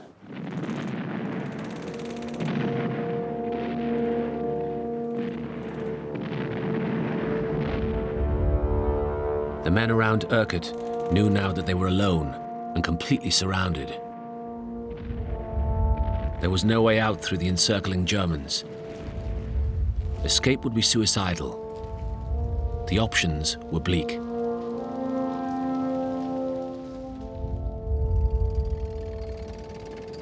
And then, the unimaginable happened. Without warning, British artillery shells exploded all around, crushing the enemy positions. 30 Corps' mission may have been aborted, but they were still close enough to help. British artillery that has now reached Nijmegen is called into effect from the Nijmegen area to support the pocket and proves incredibly successful. Without any spotters on the ground, without anybody to give them absolute coordinates, they're able to bring in this fire from 10, 11 kilometres away, and it helps keep the pocket going. And it's that actually in the end which will be crucial in allowing the escape to take place. Urquhart sees this his only chance. Something at least could be salvaged from his disastrous first command. He could get his 2,000 most able-bodied men to safety. So he came up with Operation Berlin, a plan to sneak his men across the Rhine under the cover of darkness. Unfortunately, it meant leaving the most severely injured behind. A message came through that we were being withdrawn over the river. That night, I was detailed to help the Padre with the evacuation of the walking wounded. He'd already selected the people who he thought could make the journey down to the river. Operation Berlin was Urquhart at his best, improvising, thinking on his feet in the heat of battle. He was a sort of independent person. He just liked operating on his own, only having to consult his staff. At the beginning, when he was following other people's plans, that's when everything went wrong. And at the end, when he was on his own and he had to just sort of pull together the remnants and make do with what he had, then he was much better. Everything depended on stealth. Complete silence would be essential. Complex artillery plans were drawn up, encrypted, and signaled to focus Allied firepower through the night. Meanwhile, the escape route was carefully plotted. The day leading up to the evacuation had been spent marking out the routes that would be taken. So engineers basically run lines of tape down towards the river bank to allow parties of British soldiers and some Poles to form up into groups and then follow the route down to the river. The start of the evacuation was set up for 10 p.m. Urquhart ordered his men to shave and blacken their faces. Boots were wrapped in cloth, rifles taped to prevent rattling. With great tactical skill, the general enacted a classic deception operation. As the escape progressed, he ordered his men to escalate attacks at the perimeter. Artillery from 30 Corps screamed down bang on time. To the enemy, it looked like the start of an offensive. With the Germans on the back foot, the general gradually pulled back his units one by one through the hours of the night, till only a few remained. We trundled through the woods in single file, pouring rain, being guided by the occasional glider pilot. Got to the riverbank. We stopped about 50 meters short.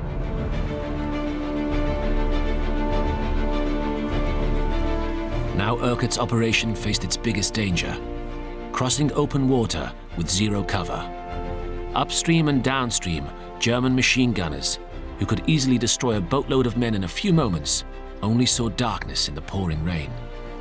It was all very gentlemanly. The people who were closer to the riverbank gave way to the men with bandages and the wounded and gave up their places in the boats for them. This carried on until the early hours of the morning. As dawn broke, it was clear that Urquhart had pulled it off. Some 2,400 men had been brought to safety. It was a textbook operation.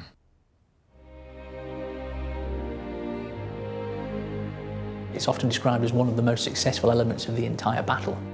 The wounded stay behind with the doctors and the padres who stay with them, but the rest of the defending force largely is able to be extracted. Masterminding this narrowest of narrow escapes would be Urquhart's greatest achievement, and he was rightly praised for it. But some 6,000 of his men ended up as prisoners of war, and 1,400 had been killed.